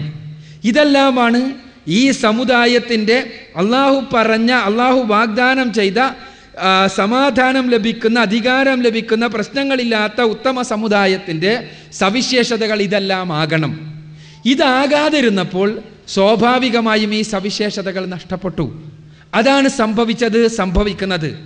എന്തുകൊണ്ടെന്നാൽ നിങ്ങൾ ആലോചിച്ച് നോക്കുക, എനിക്കൊരു സ്ഥാനമുണ്ടെങ്കിൽ ആ സ്ഥാനത്തിന് ഒരു ഉത്തരവാദിത്തം ഉണ്ടാകും. ആ ഉത്തരവാദിത്തം നിർവഹിക്കാതിരുന്നാൽ ആ സ്ഥാനം സ്വാഭാവികമായി നഷ്ടപ്പെടും. ഞാനൊരു കമ്പനിയുടെ മാനേജറാണ്. മാനേജർ എന്ന ബോർഡ് വെച്ചുകൊണ്ട് ഞാനിങ്ങനെ ഇരിക്കുകയാണ്. കമ്പനി മാനേജ് ചെയ്യുന്നില്ല, എൻ്റെ സബോർഡിനേറ്റ്സിനെ മോട്ടിവേറ്റ് ചെയ്യുന്നില്ല, എനിക്ക് കീഴിലുള്ള ജോലിക്കാരുടെ പ്രശ്നങ്ങളെക്കുറിച്ച് ഞാൻ പഠിക്കുന്നില്ല, കമ്പനിക്ക് ആവശ്യമായ കാര്യങ്ങളെക്കുറിച്ച് ഞാൻ ഒന്നും ശ്രദ്ധിക്കുന്നില്ല. എങ്കിൽ എന്തായിരിക്കും അവസ്ഥ? സ്വാഭാവികമായിട്ടും 4 ദിവസം കഴിഞ്ഞാൽ ആ ബോർഡ് എടുത്ത് മാറ്റേണ്ടി വരും. മാനേജറിന് ബോർഡ് വെച്ച് നടന്നിട്ട് കാര്യമൊന്നുമില്ല. ഞാൻ ആ ഉത്തരവാദിത്തം നിർവഹിക്കാതിരുന്നാൽ എനിക്ക് ലഭിച്ച സ്ഥാനം നഷ്ടപ്പെടും. ഇവിടെ മുസ്ലിം സമുദായം മൊത്തത്തിൽ ഈ ഉത്തരവാദിത്വ നിർവഹണത്തിൽ നിന്ന് പിന്നോട്ട് പോയപ്പോൾ പടച്ച തമ്പുരാൻ തന്നെ അവർക്ക് നൽകിയ ഉത്തമ സമുദായം എന്ന സവിശേഷത സ്ഥാനം എടുത്തു കളഞ്ഞു എന്നുള്ളതാണ് ലോകത്ത് ഇന്ന് നടന്നുകൊണ്ടിരിക്കുന്ന പ്രശ്നങ്ങളിൽ നിന്ന് നമ്മൾ പഠിക്കുന്ന പ്രധാനപ്പെട്ട പാഠം. ഇതാണെങ്കിൽ പ്രവാചകൻ സല്ലല്ലാഹു അലൈഹി വസല്ലമ തന്നെ മുൻപേ പ്രവചിച്ച കാര്യമാണ് താനും. അത് നമ്മൾ മനസ്സിലാക്കേണ്ടതുണ്ട്. നമ്മൾ യോജിപ്പിക്കുക എന്ന് പറയുമ്പോൾ വളരെ എളുപ്പമുള്ള കാര്യമാണ്. പക്ഷേ റസൂലുള്ളാഹി സ്വല്ലല്ലാഹു അലൈഹി വസല്ലമ പ്രവചിച്ചത് എന്താണ്? എളുപ്പത്തിൽ പറയാൻ പറ്റുന്ന കാര്യമാണ് യോജിപ്പിക്കുക എന്നുള്ളത്. റസൂൽ പ്രവചിച്ചത് നമ്മൾ കൃത്യമായിട്ട് മനസ്സിലാക്കുക. റസൂൽ പറഞ്ഞു, എനിക്ക് മുൻപുള്ള സമുദായങ്ങൾ 72 വിഭാഗങ്ങളായി മാറി, എന്നാൽ എൻ്റെ സമുദായം 73 വിഭാഗമായി തീരും. അതിൽ ഒരു വിഭാഗം ഒഴിച്ച് ബാക്കി എല്ലാവരും നാശത്തിൻ്റെ പാതയിലാണ്. അപ്പോൾ സഹാബത്ത് ചോദിച്ചു, പ്രവാചകരെ, ആരാണ് ആ ഒരു വിഭാഗം? ആരാണ് ആ ഫിർഖത്തുൻ നാജിയ, രക്ഷപ്പെടുന്ന ഒരു വിഭാഗം ആരാണ്? റസൂലുള്ളാഹി സ്വല്ലല്ലാഹു അലൈഹി വസല്ലം പറഞ്ഞു, മാ അന അലൈഹി വ അസ്ഹാബി, ഞാനും എൻ്റെ സ്വഹാബത്തും ഏതൊരു മാർഗത്തിലാണോ നിലകൊണ്ടത് ആ മാർഗത്തിൽ നിലകൊള്ളുന്നവർ എന്ന്. അപ്പോൾ റസൂലുള്ളാഹി സ്വല്ലല്ലാഹു അലൈഹി വസല്ലമ പറഞ്ഞത്, നിങ്ങൾ എല്ലാവരും ആ രക്ഷപ്പെടുന്ന മാർഗത്തിൽ ഉൾക്കൊള്ളണം എന്നാണ്. അതല്ലാതെ എല്ലാവരും കൂടി എല്ലാവരും കൂട്ടി യോജിച്ചിട്ട് ഒരു സമുദായ ഐക്യ മുന്നണി ഉണ്ടാക്കണം എന്നല്ല റസൂലുള്ളാഹി പറഞ്ഞത്. മറിച്ച് സ്വാഭാവികമായും നിങ്ങൾക്കിടയിൽ ആദർശപരമായ പ്രശ്നങ്ങൾ ഉണ്ടാവുകയും വിശ്വാസത്തിൽ നിന്ന് നിങ്ങൾ ഒഴിച്ചുപോക്ക് നടത്തുകയും നിങ്ങൾ പ്രവാചകന്റെ ചര്യ പിന്തുടരാതിരിക്കുകയും ചെയ്യുമ്പോൾ സ്വാഭാവികമായും ഭിന്നിപ്പുണ്ടാകും. ആ ഭിന്നിപ്പുണ്ടാകുന്ന സമയത്ത് നിങ്ങൾ ചെയ്യേണ്ടത്, ഓരോ മുസ്ലിമും ചെയ്യേണ്ടത്, പ്രവാചകൻ ഏത് മാർഗമാണോ പഠിപ്പിച്ചത് ആ മാർഗത്തിൽ നിന്ന് സ്വഹാബത്ത് എങ്ങനെയാണോ മനസ്സിലാക്കിയത് ആ രൂപത്തിൽ നിൽക്കുക എന്നുള്ളതാണ്. എങ്കിൽ ആ ഫിർഖത്തുൻ നാജിയക്ക് പടച്ചതമ്പുരാൻ പറഞ്ഞ, റസൂലുള്ളാഹി സ്വല്ലല്ലാഹു അലൈഹി വസല്ലം പഠിപ്പിച്ച, സഹാബത്ത് തങ്ങളുടെ ജീവിതത്തിലൂടെ കാണിച്ചു തന്ന ആ മാർഗത്തിന് അള്ളാഹുവിൻ്റെ സഹായമുണ്ടാകും. അതല്ലാതെ ഒരു ഐക്യമുന്നണി ഉണ്ടാക്കിയത് കൊണ്ട് ലോകത്ത് കാര്യമാത്ര പ്രസക്തമായ പ്രശ്നങ്ങളൊന്നും പരിഹരിക്കപ്പെടാൻ പോകുന്നില്ല. മുസ്ലിങ്ങളാകാതെ, മുസ്ലിങ്ങൾ അവരുടെ ഉത്തരവാദിത്വം നിർവഹിക്കാതെ പ്രശ്നങ്ങൾ പരിഹരിക്കപ്പെടാൻ പോകുന്നില്ല. ഉത്തരവാദിത്വം നിർവഹിക്കുക എന്ന് പറയുമ്പോൾ വിശ്വാസത്തിൻ്റെ രംഗത്ത് നമ്മൾ പെർഫെക്റ്റ് ആണോ നമ്മൾ പരിശോധിക്കണം. പരിശുദ്ധ ഖുർആന്റെയും തിരുസുന്നത്തിൻ്റെയും അടിസ്ഥാനത്തിൽ നമ്മുടെ വിശ്വാസങ്ങൾ നാം പരിശുദ്ധ ഖുർആനും തിരുസുന്നത്തും പഠിപ്പിച്ച രീതിയിൽ തന്നെയാണോ പടച്ചതമ്പുരാനെ മനസ്സിലാക്കുന്നത്? നാം മനസ്സിലാക്കുന്നിടത്ത് അപാകതയുണ്ടോ എന്ന് നമ്മൾ പരിശോധിക്കുവാൻ സന്നദ്ധമാകണം. ആ അപാകത പലപ്പോഴും ഇന്ന് മനുഷ്യ ദൈവങ്ങളും ആൾ ദൈവങ്ങളും ശവകുടീരങ്ങളും വിഗ്രഹങ്ങളും എല്ലാം തന്നെ പുതിയ പുതിയ രൂപഭാവങ്ങൾ നേടുമ്പോൾ അതിൻ്റെ പിന്നിലെല്ലാം പോകുന്ന ഒരു സമുദായമായി മുസ്ലിം സമുദായം ആപതിച്ചിട്ടുണ്ടെങ്കിൽ പടച്ചതമ്പുരാനെ മനസ്സിലാക്കേണ്ട രൂപത്തിൽ മനസ്സിലാക്കിയിട്ടില്ല എന്ന് തന്നെയാണ് അർത്ഥം. അപ്പോൾ നമ്മുടെ വിശ്വാസത്തിൽ കുഴപ്പമുണ്ട്. ഇനി സൽക്കർമ്മങ്ങളുടെ കാര്യമാണെങ്കിൽ റസൂലുള്ളാഹി സ്വല്ലല്ലാഹു അലൈഹി വസല്ലമയെ പടച്ചതമ്പുരാൻ പരിചയപ്പെടുത്തിയത് ലഖദ് കാന ലക്കും ഫി റസൂലില്ലാഹി ഉസ്വത്തുൻ ഹസന എന്നാണ്. ഖുർആനിലെ 33-ാമത്തെ അധ്യായം സൂറത്തുൽ അഹ്സാബിലെ 21-ാമത്തെ വചനം വഴി നിങ്ങൾക്ക് ഈ പ്രവാചകനിൽ ഏറ്റവും ഉത്തമമായ മാതൃകയുണ്ട് എന്നാണ്. റസൂലുള്ളാഹി സ്വല്ലല്ലാഹു അലൈഹി വസല്ലമയുടെ മാതൃക ജീവിതത്തിൽ മൊത്തത്തിൽ സ്വീകരിക്കാൻ നമുക്ക് കഴിയുന്നുണ്ടോ? നാം സ്വയം വിലയിരുത്തേണ്ടതാണ്. പ്രവാചകന്റെ മാതൃക നാം സ്വീകരിക്കുകയോ അതല്ല നമ്മുടെ മാതൃകക്കനുസൃതമായി പ്രവാചകന്റെ വചനങ്ങളെ വളച്ചൊടിക്കുകയോ എന്താണ് നാം ചെയ്യുന്നത്? ആരാധനകളുടെ വിഷയത്തിൽ പോലും പ്രവാചകന്റെ മാതൃക നമുക്ക് ആവശ്യമില്ല എന്ന അവസ്ഥയാണ് നമ്മുടെ സമുദായത്തിന്റെ മൊത്തത്തിലുള്ള അവസ്ഥ. അപ്പോൾ സൽക്കർമ്മങ്ങളുടെ കാര്യത്തിലും കൃത്യമായി നമുക്കുണ്ടാകേണ്ട മാതൃക റസൂലുള്ളാഹി സ്വല്ലല്ലാഹു അലൈഹി വസല്ലമ അദ്ദേഹത്തെ പേരിൽ മാത്രം നമ്മുടെ ജീവിതത്തിൽ ഉണ്ടാവുകയും മാതൃകയിൽ നിന്ന് നമ്മൾ പിഴച്ചു പോവുകയും ചെയ്യുന്നു. മൊത്തത്തിലുള്ള സമുദായത്തിൻ്റെ അവസ്ഥയാണ് ഞാൻ പറയുന്നത്. മൂന്നാമതായി നമ്മെ ഏൽപ്പിച്ച ഉത്തരവാദിത്വം സത്യത്തിലേക്ക് ക്ഷണിക്കുക എന്ന, അസത്യത്തെക്കുറിച്ച് ബോധ്യപ്പെടുത്തുക എന്ന, അങ്ങനെ അസത്യത്തിൽ നിന്ന് ആളുകളെ തടയുക എന്ന ആ ഉത്തരവാദിത്വം നിർവഹിക്കുവാൻ നാം സന്നദ്ധരാണോ? ഇന്ന് ലോകത്ത് ആ ഉത്തരവാദിത്വത്തെക്കുറിച്ച് മാത്രം നമുക്ക് ബോധ്യമില്ല എന്നുള്ളതാണ് സത്യം. നമ്മുടെ സിദ്ധവൈഭവമുള്ള ബുദ്ധികൾ ഇന്ന് പ്രവർത്തിച്ചു കൊണ്ടിരിക്കുന്നത് എങ്ങനെ എങ്ങനെ കലാപമുണ്ടാക്കാമെന്നുള്ള ചിന്തയിലാണ് പലപ്പോഴും. ആ കലാപ കലുഷിതമായ മാനസികാവസ്ഥയിലേക്ക് നമ്മൾ പോകുവാൻ കാരണം യഥാർത്ഥത്തിൽ പ്രമാണങ്ങളിൽ നിന്ന് നമ്മൾ വഴിതെറ്റിപ്പോയതാണ്. അടിസ്ഥാനപരമായ പ്രമാണങ്ങൾ, പരിശുദ്ധ ഖുർആനും തിരുസുന്നത്തുമാകുന്ന പ്രമാണങ്ങൾ, ആ പ്രമാണങ്ങളെ സ്വഹാബത്ത് എങ്ങനെ മനസ്സിലാക്കിയോ അങ്ങനെ മനസ്സിലാക്കുന്നതിൽ നിന്ന് നാം തെറ്റിപ്പോവുകയും പരിശുദ്ധ ഖുർആനെയും തിരുസുന്നത്തിനെയും നമ്മുടെ താല്പര്യത്തിനും നമ്മുടെ സമൂഹത്തിൻ്റെ താല്പര്യത്തിനും നമ്മുടെ ആനുകാലികമായ പ്രശ്നങ്ങളുടെ ഭൂമികയിലും വെച്ച് വളച്ചും വിളക്കിയും വികൃതമാക്കിയും അവതരിപ്പിച്ച് സ്വീകരിക്കുന്നത് കൊണ്ടുണ്ടാകുന്ന പ്രശ്നമാണിത്. അപ്പോൾ യഥാർത്ഥത്തിൽ ആവശ്യമുള്ളത് ഒരടിസ്ഥാനപരമായ മാറ്റമാണ്. സമുദായത്തിൻ്റെ ഐക്യം വേണം. സമുദായത്തിൻ്റെ മൊത്തത്തിലുള്ള പ്രശ്നങ്ങൾക്ക് ഐക്യം വേണം എന്നുള്ള കാര്യത്തിൽ സംശയമൊന്നുമില്ല. പക്ഷേ ഐക്യം കൊണ്ട് മാത്രം നേടിയെടുക്കുവാൻ കഴിയുന്നൊരു പ്രശ്നമല്ല ഇത്. ആദർശപരമായ ഒരു പുനരുജ്ജീവനവും ഒരു സ്വയം വിലയിരുത്തലും അനിവാര്യമാണ്. പരിശുദ്ധ ഖുർആനും തിരുസുന്നത്തും അനുസരിച്ച് ജീവിക്കുകയും ആ പരിശുദ്ധ ഖുർആനും തിരുസുന്നത്തും അനുഷ്ഠിച്ച് ലോകത്തിന് മാതൃകയായ പരിശുദ്ധ ഖുർആനിൻ്റെ തന്നെ പ്രത്യേകമായ സർട്ടിഫിക്കറ്റ് ലഭിച്ച റളിയല്ലാഹു അൻഹും വറദു അൻഹു, അവരെ അള്ളാഹു സംതൃപ്തമായിരിക്കുന്നു, അള്ളാഹുവിൽ അവരും സംതൃപ്തമായിരിക്കുന്നു എന്ന് പറഞ്ഞ സലഫുസ് സാലിഹുകളുടെ ആ ജീവിത മാതൃക പരിശുദ്ധ ഖുർആനിനും തിരുസുന്നത്തിനും സ്വന്തം താല്പര്യത്തിനനുസരിച്ച് ദുർവ്യാഖ്യാനം നൽകുന്നതിന് പകരം ഈ സലഫുസ് സാലിഹുകൾ പരിശുദ്ധ ഖുർആനെയും തിരുസുന്നത്തിനെയും എങ്ങനെ മനസ്സിലാക്കിയോ, അവർ സ്വീകരിച്ച മൻഹജ് ഏതാണോ, അവർ സ്വീകരിച്ച രീതിശാസ്ത്രം ഏതാണോ അതനുസരിച്ച് സ്വീകരിക്കുകയും അതനുസരിച്ച് ജീവിതത്തെ മുന്നോട്ട് നയിക്കുകയും ചെയ്യുന്ന ഒരു സമുദായമായി നാം മാറുമ്പോൾ സ്വാഭാവികമായും അള്ളാഹുവിൻ്റെ സഹായമുണ്ടാകും. മരണാനന്തര ജീവിതത്തിൽ രക്ഷപ്പെടുവാനും കഴിയും. അതല്ലാതെ കുറുക്കു മാർഗങ്ങളിലൂടെയൊന്നും തന്നെ പരീക്ഷണങ്ങൾ അതിജീവിക്കുവാൻ നമുക്ക് കഴിയില്ല. ഇവിടെ നമ്മൾ മുസ്ലിം സമൂഹത്തെ സംബന്ധിച്ചിടത്തോളം അടിസ്ഥാനപരമായി നമ്മുടെ ഒരു വിശ്വാസമുണ്ട്. ഏത് കാര്യങ്ങളാണെങ്കിലും അള്ളാഹുവിൽ നിന്നുണ്ടാകുന്നതാണ് എന്നുള്ള വിശ്വാസം. നമ്മൾ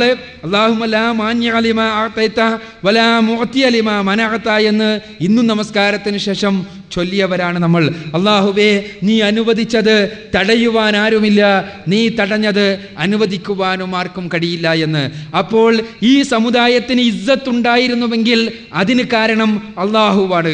ഈ ഇസ്സത്ത് നഷ്ടപ്പെട്ടിട്ടുണ്ടെങ്കിൽ അതിനും കാരണം അള്ളാഹുവാണ്. അടിസ്ഥാനപരമായി അത് ശത്രുക്കളിലൂടെ ഇന്ന് അത് നഷ്ടപ്പെടുന്നുവെങ്കിൽ അതിന് കാരണഭൂതമായ അടിസ്ഥാനപരമായ വസ്തുതകളെ സ്വയം വിലയിരുത്തിക്കൊണ്ട് കണ്ടെത്തുകയും സ്വയം മാറ്റത്തിന് വിധേയമാവുകയും ചെയ്യാതെ ഒരിക്കലും തന്നെ ഇവിടെ ഒരു അത്ഭുതവും സംഭവിക്കില്ല എന്നുള്ളതാണ് സത്യം. അതുകൊണ്ട് നാം സ്വയം മാറ്റത്തിന് വിധേയമാവുക. വിശ്വാസപരമായി നമ്മുടെ പരിവർത്തനം ഉണ്ടാകേണ്ടതുണ്ട്. കർമ്മപരമായി പരിവർത്തനം ഉണ്ടാകേണ്ടതുണ്ട്. പരിശുദ്ധ ഖുർആനും തിരുസുന്നത്തും വരച്ചു കാണിക്കുന്ന മാർഗം സ്വീകരിക്കുവാൻ നമ്മൾ സന്നദ്ധമാകേണ്ടതുണ്ട്. അതോടൊപ്പം തന്നെ പരിശുദ്ധ ഖുർആൻ നമ്മളെ ഏൽപ്പിച്ച നന്മയിലേക്ക് ക്ഷണിക്കുക എന്ന, തിന്മ വിരോധിക്കുക എന്ന ദഅവത്ത് എന്ന ഉത്തരവാദിത്തം നിർവഹിക്കാൻ നമ്മൾ സന്നദ്ധമാകേണ്ടതുണ്ട്. അങ്ങനെ സന്നദ്ധമായാൽ അള്ളാഹുവിൻ്റെ സഹായമുണ്ടാകും. അള്ളാഹുവിൻ്റെ സഹായമുണ്ടായാൽ ലോകത്ത് എത്ര വലിയ സിദ്ധവൈഭവമുള്ള ബുദ്ധികളും എത്ര വലിയ ആയുധക്കൂമ്പാരങ്ങളും എത്ര വലിയ അധികാര രാഷ്ട്രങ്ങളും ഇതിനെതിരെ നിലനിന്നാലും അവരെ മുഴുവനും സൃഷ്ടിച്ച് പരിപാലിച്ചു കൊണ്ടിരിക്കുന്ന പടച്ചതമ്പുരാൻ്റെ സഹായമുണ്ടെങ്കിൽ ഇതുകൊണ്ടൊന്നും യാതൊരു കാര്യവുമില്ല. അതല്ല, സകല അധികാരങ്ങളും നമ്മുടെ കയ്യിലുണ്ടാവുകയും അള്ളാഹുവിൻ്റെ സഹായം നമുക്കില്ലാതിരിക്കുകയും ചെയ്യുന്നുവെങ്കിൽ ആ അധികാരങ്ങളെ കൊണ്ടും ഒരു കാര്യവുമില്ല എന്ന് തിരിച്ചറിയേണ്ടവനാണ് മുസ്ലിം. അതുകൊണ്ട് യഥാർത്ഥത്തിൽ നാം ചെയ്യേണ്ടത് മുസ്ലിം ആവുകയാണ്. അടിസ്ഥാനപരം തന്നെയാണ് പലപ്പോഴും അഭിപ്രായ വ്യത്യാസങ്ങൾ. ആ അഭിപ്രായ വ്യത്യാസങ്ങൾ സ്വാഭാവികമായും ഉണ്ടാകും. ആ അഭിപ്രായ വ്യത്യാസങ്ങൾ ഉണ്ടാകട്ടെ. പക്ഷേ നാം പരിശുദ്ധ ഖുർആനും തിരുസുന്നത്തും സലഫുസ് സാലിഹുകളുടെ മാർഗരേഖ അനുസരിച്ച് മനസ്സിലാക്കി അനുഷ്ഠിക്കുവാൻ സന്നദ്ധമാകുമെങ്കിൽ തീർച്ചയായും അഭിപ്രായ വ്യത്യാസങ്ങൾ ഇല്ലാതെയാക്കാൻ കഴിയും. അപ്പോൾ മാത്രമേ അള്ളാഹുവിൻ്റെ സഹായം ഉണ്ടാവുകയും ചെയ്യൂ. അതുമാത്രമാണ് ലോകത്ത് മുസ്ലിങ്ങളുടെ പ്രശ്നങ്ങൾ പരിഹരിക്കുവാനുള്ള ഏക മാർഗം എന്നുള്ളതാണ് സത്യം.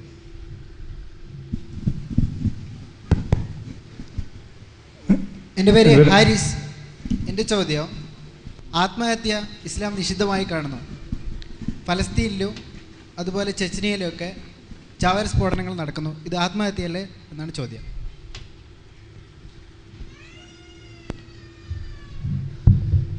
ഇസ്ലാം ആത്മഹത്യയെ നിഷിദ്ധമായി കാണുന്നു. പലസ്തീനിലും ചെച്ചിനിയിലുള്ള ആളുകൾ ആത്മഹത്യാ സ്ക്വാഡ് നടത്തുന്നത് ഇസ്ലാം വിരുദ്ധമല്ല എന്നാണ്. ആത്മഹത്യ ഇസ്ലാം വിരുദ്ധമാണെങ്കിൽ പലസ്തീനികളും ചെച്ചിനിയക്കാരും ചെയ്തു എന്നുള്ളതുകൊണ്ട് അത് ഇസ്ലാം വിരുദ്ധമാകാതിരിക്കില്ല. അവിടെ പണ്ഡിതന്മാർ, ഇസ്ലാമിക പണ്ഡിതന്മാർ വളരെ കൃത്യമായി ഈ വിഷയത്തിൽ അവരുടേതായ വീക്ഷണങ്ങൾ വ്യക്തമാക്കിയിട്ടുണ്ട്. ആ യുദ്ധം ഇസ്ലാം അനുവദിക്കുന്നുണ്ട്.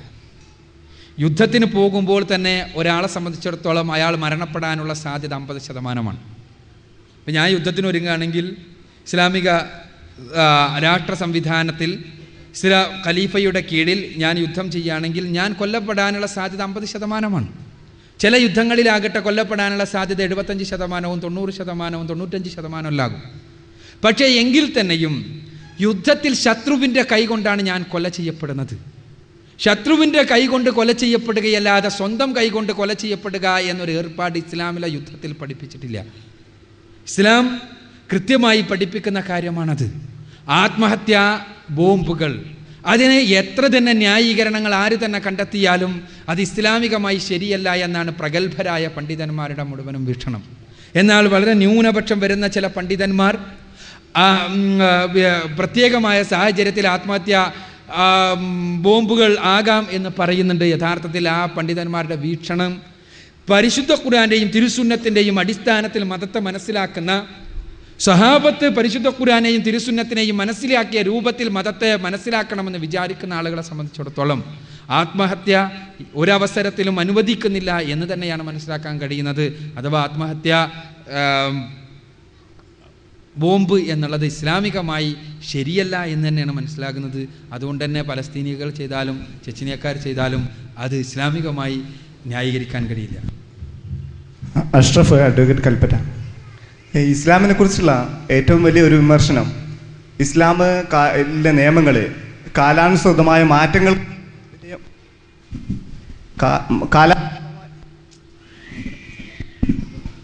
കാലാനുസൃതമായ മാറ്റങ്ങൾക്ക് വിധേയമാകുന്നില്ല എന്നുള്ളതാണല്ലോ. അതോടൊപ്പം തന്നെ ഈ മലേഷ്യ, ഇന്തോനേഷ്യ തുടങ്ങിയ രാജ്യങ്ങളിൽ ഇസ്ലാമിക നിയമങ്ങൾ മാറ്റം വരുത്തുന്നുണ്ടെന്നും ഇന്ത്യയെ പോലെയുള്ള രാജ്യങ്ങളിൽ മാറ്റം വരുത്തില്ല എന്നും പ്രചരിക്കപ്പെടുന്നുണ്ട്. യഥാർത്ഥത്തിൽ ഇസ്ലാമിലെ വിവാഹമോചനം, സ്ത്രീകളുടെ വസ്ത്രധാരണ, പിന്തുടർച്ചാവകാശം, ഇസ്ലാമിലെ കുറ്റങ്ങൾക്കുള്ള ശിക്ഷ, ഇതിലൊക്കെ മാറ്റങ്ങൾ ആവശ്യമാണോ? ആവശ്യമല്ലെങ്കിൽ എന്തുകൊണ്ട്? ഇതൊക്കെ ദൈവത്തിൻ്റെ നിയമമാണ് എന്ന് പറഞ്ഞിട്ടാണ് മാറ്റാത്തത് എന്നും അവർ പ്രചരിക്കപ്പെടുന്നു. പക്ഷേ യഥാർത്ഥത്തിൽ മാറ്റം ആവശ്യമാണോ? മാറ്റം ആവശ്യമല്ലെങ്കിൽ എന്തുകൊണ്ട്? ഇസ്ലാമിക നിയമങ്ങളിൽ മാറ്റം ആവശ്യമാണോ? ആവശ്യമല്ലെങ്കിൽ എന്തുകൊണ്ട് എന്നാണ് ചോദ്യത്തിൻ്റെ കാതൽ. ലോകത്ത് ഇസ്ലാമിക നിയമങ്ങൾ 20-ാം നൂറ്റാണ്ടിന് യോജിച്ചതല്ല എന്നത് 20-ാം നൂറ്റാണ്ടിലെ മാത്രം വാദമാണ്. 20-ാം നൂറ്റാണ്ടിന് യോജിച്ചതല്ല ഇസ്ലാമിക നിയമങ്ങൾ എന്നുള്ളത് 20-ാം നൂറ്റാണ്ടിൻ്റെ മാത്രം വാദമാണ്. 19-ാം നൂറ്റാണ്ടിലെ വാദം 19-ാം നൂറ്റാണ്ടിന് യോജിച്ചതല്ല എന്നായിരുന്നു. 18-ാം നൂറ്റാണ്ടിലെ വാദം 18-ാം നൂറ്റാണ്ടിന് യോജിച്ചതല്ല എന്നായിരുന്നു. റസൂലുള്ളാഹി സ്വല്ലല്ലാഹു അലൈഹി വസല്ലമയുടെ കാലം കഴിഞ്ഞ് 6-ാം നൂറ്റാണ്ടിലെയും 7-ാം നൂറ്റാണ്ടിലെല്ലാം വാദം ആ 6-ാം നൂറ്റാണ്ടിനും 7-ാം നൂറ്റാണ്ടിനും ഒന്നും യോജിച്ചതല്ല ഇസ്ലാമിക നിയമങ്ങളായിരുന്നു. ഇതിന് കാരണമുണ്ട്. ഇസ്ലാമിക നിയമങ്ങൾ ഇവിടെ വിഷയാവതരണത്തിൽ സൂചിപ്പിച്ചതുപോലെ 2 അടിസ്ഥാന സങ്കല്പങ്ങളിൽ അധിഷ്ഠിതമാണ്. ഒന്ന്, പടച്ച തമ്പുരാനും മനുഷ്യനും തമ്മിലുള്ള നേരിട്ടുള്ള ബന്ധം. 2, മനുഷ്യരും തമ്മിലുള്ള ബന്ധത്തിലുള്ള കൃത്യമായ ദൈവികമായ വിധിവിലക്കുകൾ. ഈ 2 നിയമങ്ങൾ ഇസ്ലാമിക സംഹിതകളുടെ മുഴുവനും അടിസ്ഥാനമാണ്. മനുഷ്യന് നന്മ ചെയ്യണം, തിന്മ ചെയ്യരുത് എന്ന് പറയാൻ എല്ലാവർക്കും കഴിയും. പക്ഷേ എന്താണ് നന്മ എന്ന് പഠിപ്പിക്കേണ്ടത് പടച്ച തമ്പുരാൻ തന്നെയാണ് എന്നുള്ളതാണ് ഇസ്ലാമികമായ അടിസ്ഥാനപരമായ സങ്കല്പം. എന്താണ് നന്മ എന്ന് പഠിപ്പിക്കേണ്ടത് പടച്ച തമ്പുരാനാണ്. സൃഷ്ടാവായ തമ്പുരാൻ അത് പഠിപ്പിക്കാനാണ് പ്രവാചകന്മാരെ പറഞ്ഞയച്ചത്. എന്താണ് നന്മ, എന്താണ് തിന്മ എന്ന് പഠിപ്പിക്കാൻ. അന്തിമ പ്രവാചകനോടുകൂടി ഇസ്ലാം പൂർണ്ണമായിരിക്കുന്നു. അൽയൗമ അക്മൽതു ലക്കും ദീനക്കും വ അത്മംതു അലൈക്കും നിഅമതി വ റളീതു ലക്കുമുൽ ഇസ്ലാമ ദീന.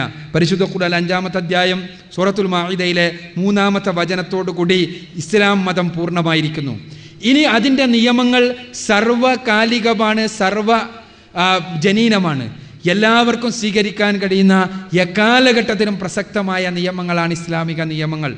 ആ നിയമങ്ങളിൽ യാതൊരു മാറ്റവും യാതൊരു സമൂഹത്തിലും അനിവാര്യമേ അല്ല. ഇസ്ലാമിക നിയമങ്ങളിൽ ഒരു മാറ്റവും ഒരു സമൂഹത്തിലും അനിവാര്യമല്ല. എന്നാൽ ഇസ്ലാമിക നിയമങ്ങൾ പ്രയോഗവൽക്കരിക്കുവാൻ ചില പ്രത്യേകമായ സ്റ്റെപ്പുകളുണ്ട്. ആ സ്റ്റെപ്പുകൾ കൃത്യമായിട്ട് നമ്മൾ മനസ്സിലാക്കണം. ഇസ്ലാമിൽ ഏറ്റവും അടിസ്ഥാനപരമായ നിയമമാണ് സക്കാത്ത് കൊടുക്കണം എന്നുള്ള നിയമം. ആ സക്കാത്ത് കൊടുക്കണമെങ്കിൽ അയാൾക്ക് സമ്പത്തുണ്ടാകണം. സമ്പത്തില്ലാത്ത ആളെ സംബന്ധിച്ചിടത്തോളം സക്കാത്ത് കൊടുക്കണമെന്ന നിയമം അയാൾക്ക് അപ്രസക്തമാണ്. സ്വാഭാവികമായിട്ടും അപ്രസക്താണ്. വൈവാഹികമായ നിയമങ്ങൾ ഇസ്ലാമിൽ അടിസ്ഥാന നിയമങ്ങളാണ്. വിവാഹം കഴിക്കാത്ത ഒരാളെ സംബന്ധിച്ചിടത്തോളം വൈവാഹിക നിയമങ്ങൾ അയാൾക്ക് അപ്രസക്തമാണ്. ഇതേപോലെ തന്നെ ഇസ്ലാമിലെ രാഷ്ട്ര നിയമങ്ങളുണ്ട്. രാഷ്ട്ര നിയമങ്ങൾ എന്ന് പറയുമ്പോൾ നമ്മൾ സാധാരണ ക്രിമിനൽ നിയമങ്ങൾ എന്നറിയുന്ന നിയമങ്ങൾ. ഈ നിയമങ്ങൾ ഇസ്ലാമിക രാഷ്ട്ര സംവിധാനത്തിൽ ഖലീഫ നടപ്പാക്കേണ്ട നിയമങ്ങളാണ്. ഖലീഫ ഇല്ലാത്തിടത്തോളം കാലം, ഇസ്ലാമിക രാഷ്ട്ര സംവിധാനം ഇല്ലാത്തിടത്തോളം കാലം കാനൂനുൽ ജിനാഇ എന്ന് ഇസ്ലാമിക സാങ്കേതിക പദാവലിയിൽ കാണുന്ന ഈ ക്രിമിനൽ നിയമങ്ങൾ നടപ്പാക്കൽ അപ്രസക്തമാണ്. ഇസ്ലാമികമായി ആ രൂപത്തിൽ നടപ്പാക്കേണ്ടതില്ല. എന്നാൽ വൈയക്തികമായി വ്യക്തിപരമായി ഇസ്ലാമിലെ ചില നിയമങ്ങളുണ്ട്. ആ നിയമങ്ങളിൽ പെട്ടതാണ് പറഞ്ഞ വിവാഹമോചനം, സ്വത്തവകാശം, അനന്തരാവകാശം, അതേപോലെ തന്നെ വഖഫ് തുടങ്ങിയ കാര്യങ്ങളുമായി ബന്ധപ്പെട്ട നിയമങ്ങൾ.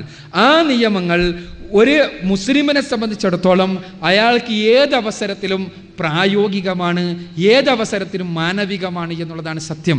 അത് പടച്ച തമ്പുരാൻ്റെ നിയമങ്ങളാണ്. അതുകൊണ്ട് തന്നെ അതിനെ മാറ്റത്തിന് വിധേയമല്ല.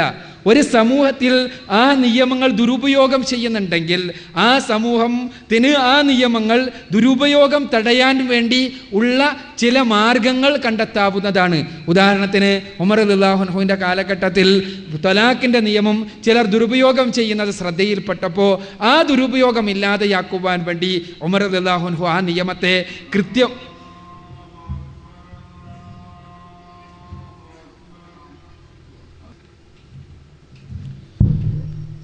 ഈ നിയമങ്ങൾ ദുരുപയോഗം ചെയ്യപ്പെടുമ്പോൾ ഇസ്ലാമിക രാഷ്ട്ര സംവിധാനത്തിന് ആ ദുരുപയോഗം ഇല്ലാതെയാക്കുവാൻ വേണ്ടിയുള്ള ആ സംവിധാനങ്ങൾ ഏർപ്പെടുത്താം. മലേഷ്യയിലും ഇന്തോനേഷ്യയിലും എന്താണ് ചെയ്തതെന്ന് എനിക്ക് കൃത്യമായിട്ട് അറിയില്ല. മലേഷ്യക്കാരായാലും ഇന്തോനേഷ്യക്കാരായിരുന്നാലും ഇസ്ലാമികമല്ലാത്തൊരു നിയമം അടിച്ചേൽപ്പിക്കാൻ ശ്രമിച്ചാൽ മുസ്ലിം രാഷ്ട്രമാണെന്നുള്ളത് കൊണ്ട് അവർ ചെയ്തത് ഇസ്ലാമിന് മാതൃകയൊന്നുമല്ല എന്ന് നമ്മൾ മനസ്സിലാക്കേണ്ടതുണ്ട്. ഇനിയുള്ള പ്രശ്നം ഈ നിയമങ്ങൾ വേണ്ട എന്ന് പറയുന്ന ആളുകളെ സംബന്ധിച്ചുള്ളതാണ്. അഥവാ ഈ നിയമങ്ങൾ ശരിയല്ല, നമ്മൾ കാലോചിതമായി അത് പരിഷ്കരിക്കണം എന്ന് പറയുന്ന ആളുകളെ സംബന്ധിച്ചിടത്തോളം കാലോചിതമായി പരിഷ്കരിക്കേണ്ടതാണ് നിയമങ്ങളെല്ലാം എന്നുള്ള വീക്ഷണമുള്ള ആളുകളാണ്. അവരെ സംബന്ധിച്ചിടത്തോളം അവർ കാണുന്നൊരു സമൂഹ സങ്കല്പമുണ്ട്. നമ്മൾ മനസ്സിലാക്കേണ്ടതാണത്. അവർ കാണുന്നൊരു സമൂഹ സങ്കല്പമുണ്ട്. ആ സമൂഹ സങ്കല്പത്തിൽ അവരുടേതായ ചില പ്രത്യേകമായ വീക്ഷണകോണിൽ വെച്ച് നോക്കുമ്പോൾ ഇസ്ലാം പറയുന്ന ചില നിയമങ്ങൾ അത് അപ്രായോഗികമാണ് എന്നും മാനവികമല്ല എന്നും അവർക്ക് തോന്നും. അതിന് കാരണം അവർ കാണുന്ന സമൂഹ സങ്കല്പമാണത്. അവർ കാണുന്ന സമൂഹം സ്വാഭാവികമായും ഇസ്ലാമിക നിയമങ്ങൾ അപ്രായോഗികമാകുന്ന സമൂഹമാകും. ഉദാഹരണത്തിന് ഒരു സമൂഹത്തിൽ പലിശാധിഷ്ഠിതമായ എല്ലാ ട്രാൻസാക്ഷൻസും നടക്കുന്ന ഒരു സമൂഹത്തിൽ ഇസ്ലാമിലെ പലിശ പാടില്ല എന്നുള്ള നിയമം അപ്രായോഗികമാണ് എന്ന് അനുഭവപ്പെട്ടേക്കാം. എന്നാൽ അവിടെ ഇസ്ലാം കാണുന്നത് ഏത് സമൂഹമാണെങ്കിലും ആ സമൂഹത്തിൽ നിലനിൽക്കുന്ന ഒരു തിന്മക്ക് രാജിയായിക്കൊണ്ട് നിയമത്തെ മാറ്റുകയല്ല, ആ തിന്മ ഇല്ലാതെയാക്കാൻ വേണ്ടി പരിശ്രമിക്കുക എന്നുള്ളതാണ് ചെയ്യേണ്ടത് എന്നാണ്. ഇസ്ലാമിനെതിരെ ഈ ആരോപണം ഉന്നയിക്കുന്ന ആളുകളിൽ പ്രധാനപ്പെട്ട ഭൗതികവാദികളും യുക്തിവാദികളുമെല്ലാം ഉണ്ട്. ഇവരെ സംബന്ധിച്ചിടത്തോളം അവർ കാണുന്നൊരു സമൂഹ സങ്കല്പമുണ്ട്. നമ്മൾ മനസ്സിലാക്കേണ്ടതുണ്ട്. യുക്തിരേഖ 2000 ഒക്ടോബർ മാസം പുറത്തിറങ്ങിയ യുക്തി വിചാരത്തിൽ വളരെ കൃത്യമായി പറയുന്ന ചില കാര്യങ്ങളുണ്ട്. ഒന്നാമത്തേത്, വിവാഹത്തിലൂടെ മാത്രമേ ലൈംഗിക ബന്ധം പാടുള്ളൂ എന്നുള്ളൊരു നിലപാടുണ്ട് പലപ്പോഴും. ആ നിലപാട് തന്നെ മാനവികതയ്ക്കെതിരാണ്. വിവാഹം എന്നുള്ളത് കേവലം കുട്ടികളുടെ വിലാസത്തിന് വേണ്ടിയുള്ളൊരു ഏർപ്പാട് മാത്രമാകണം. ലൈംഗികതയെ വിവാഹത്തിൽ നിന്ന് സ്വതന്ത്രമാക്കണം എന്നാണ് കേരളത്തിലെ യുക്തിവാദികളുടെ പ്രധാനപ്പെട്ട ഒരു മാസികയാണ് യുക്തി വിചാരം.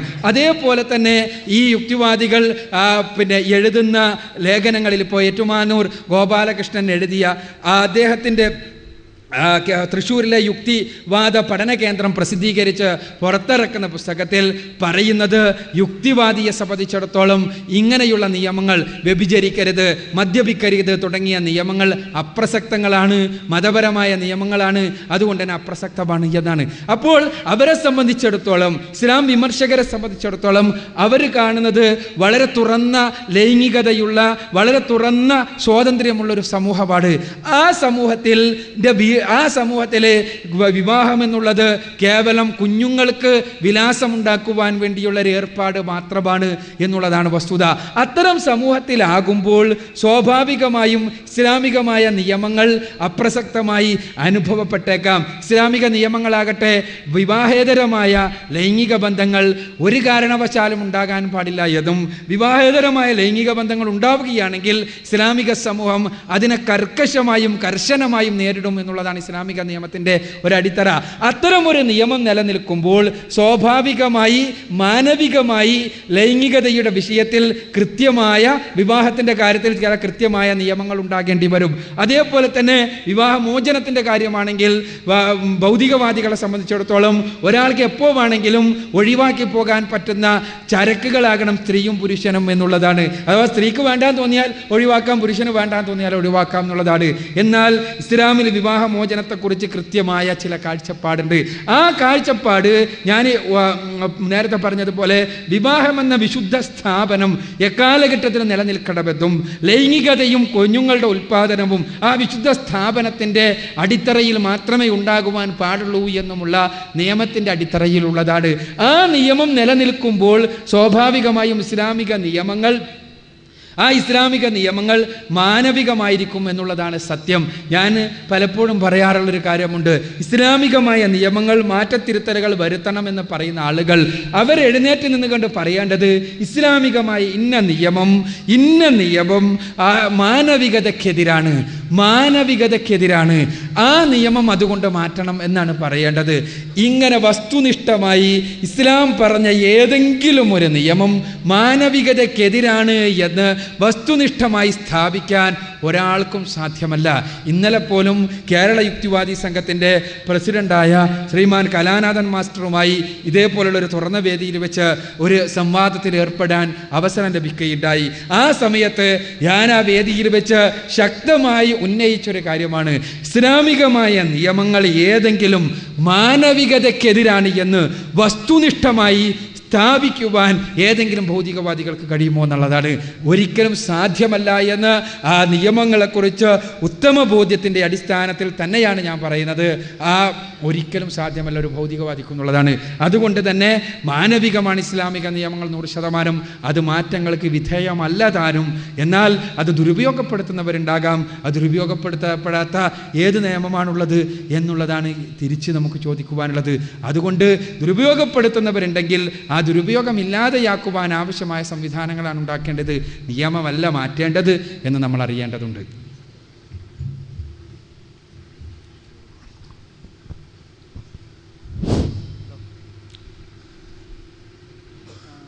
പദാർത്ഥം സൃഷ്ടിക്കാൻ കഴിയില്ല എന്നിരിക്കെ എന്തുകൊണ്ടാണ് സൃഷ്ടികർത്താവ് ഉണ്ട് എന്ന് പറയുന്നത്?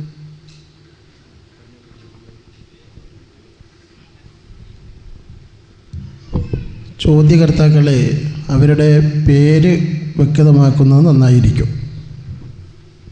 എൻ്റെ പേര് മുഹമ്മദ് ബഷീർ എന്നാണ്.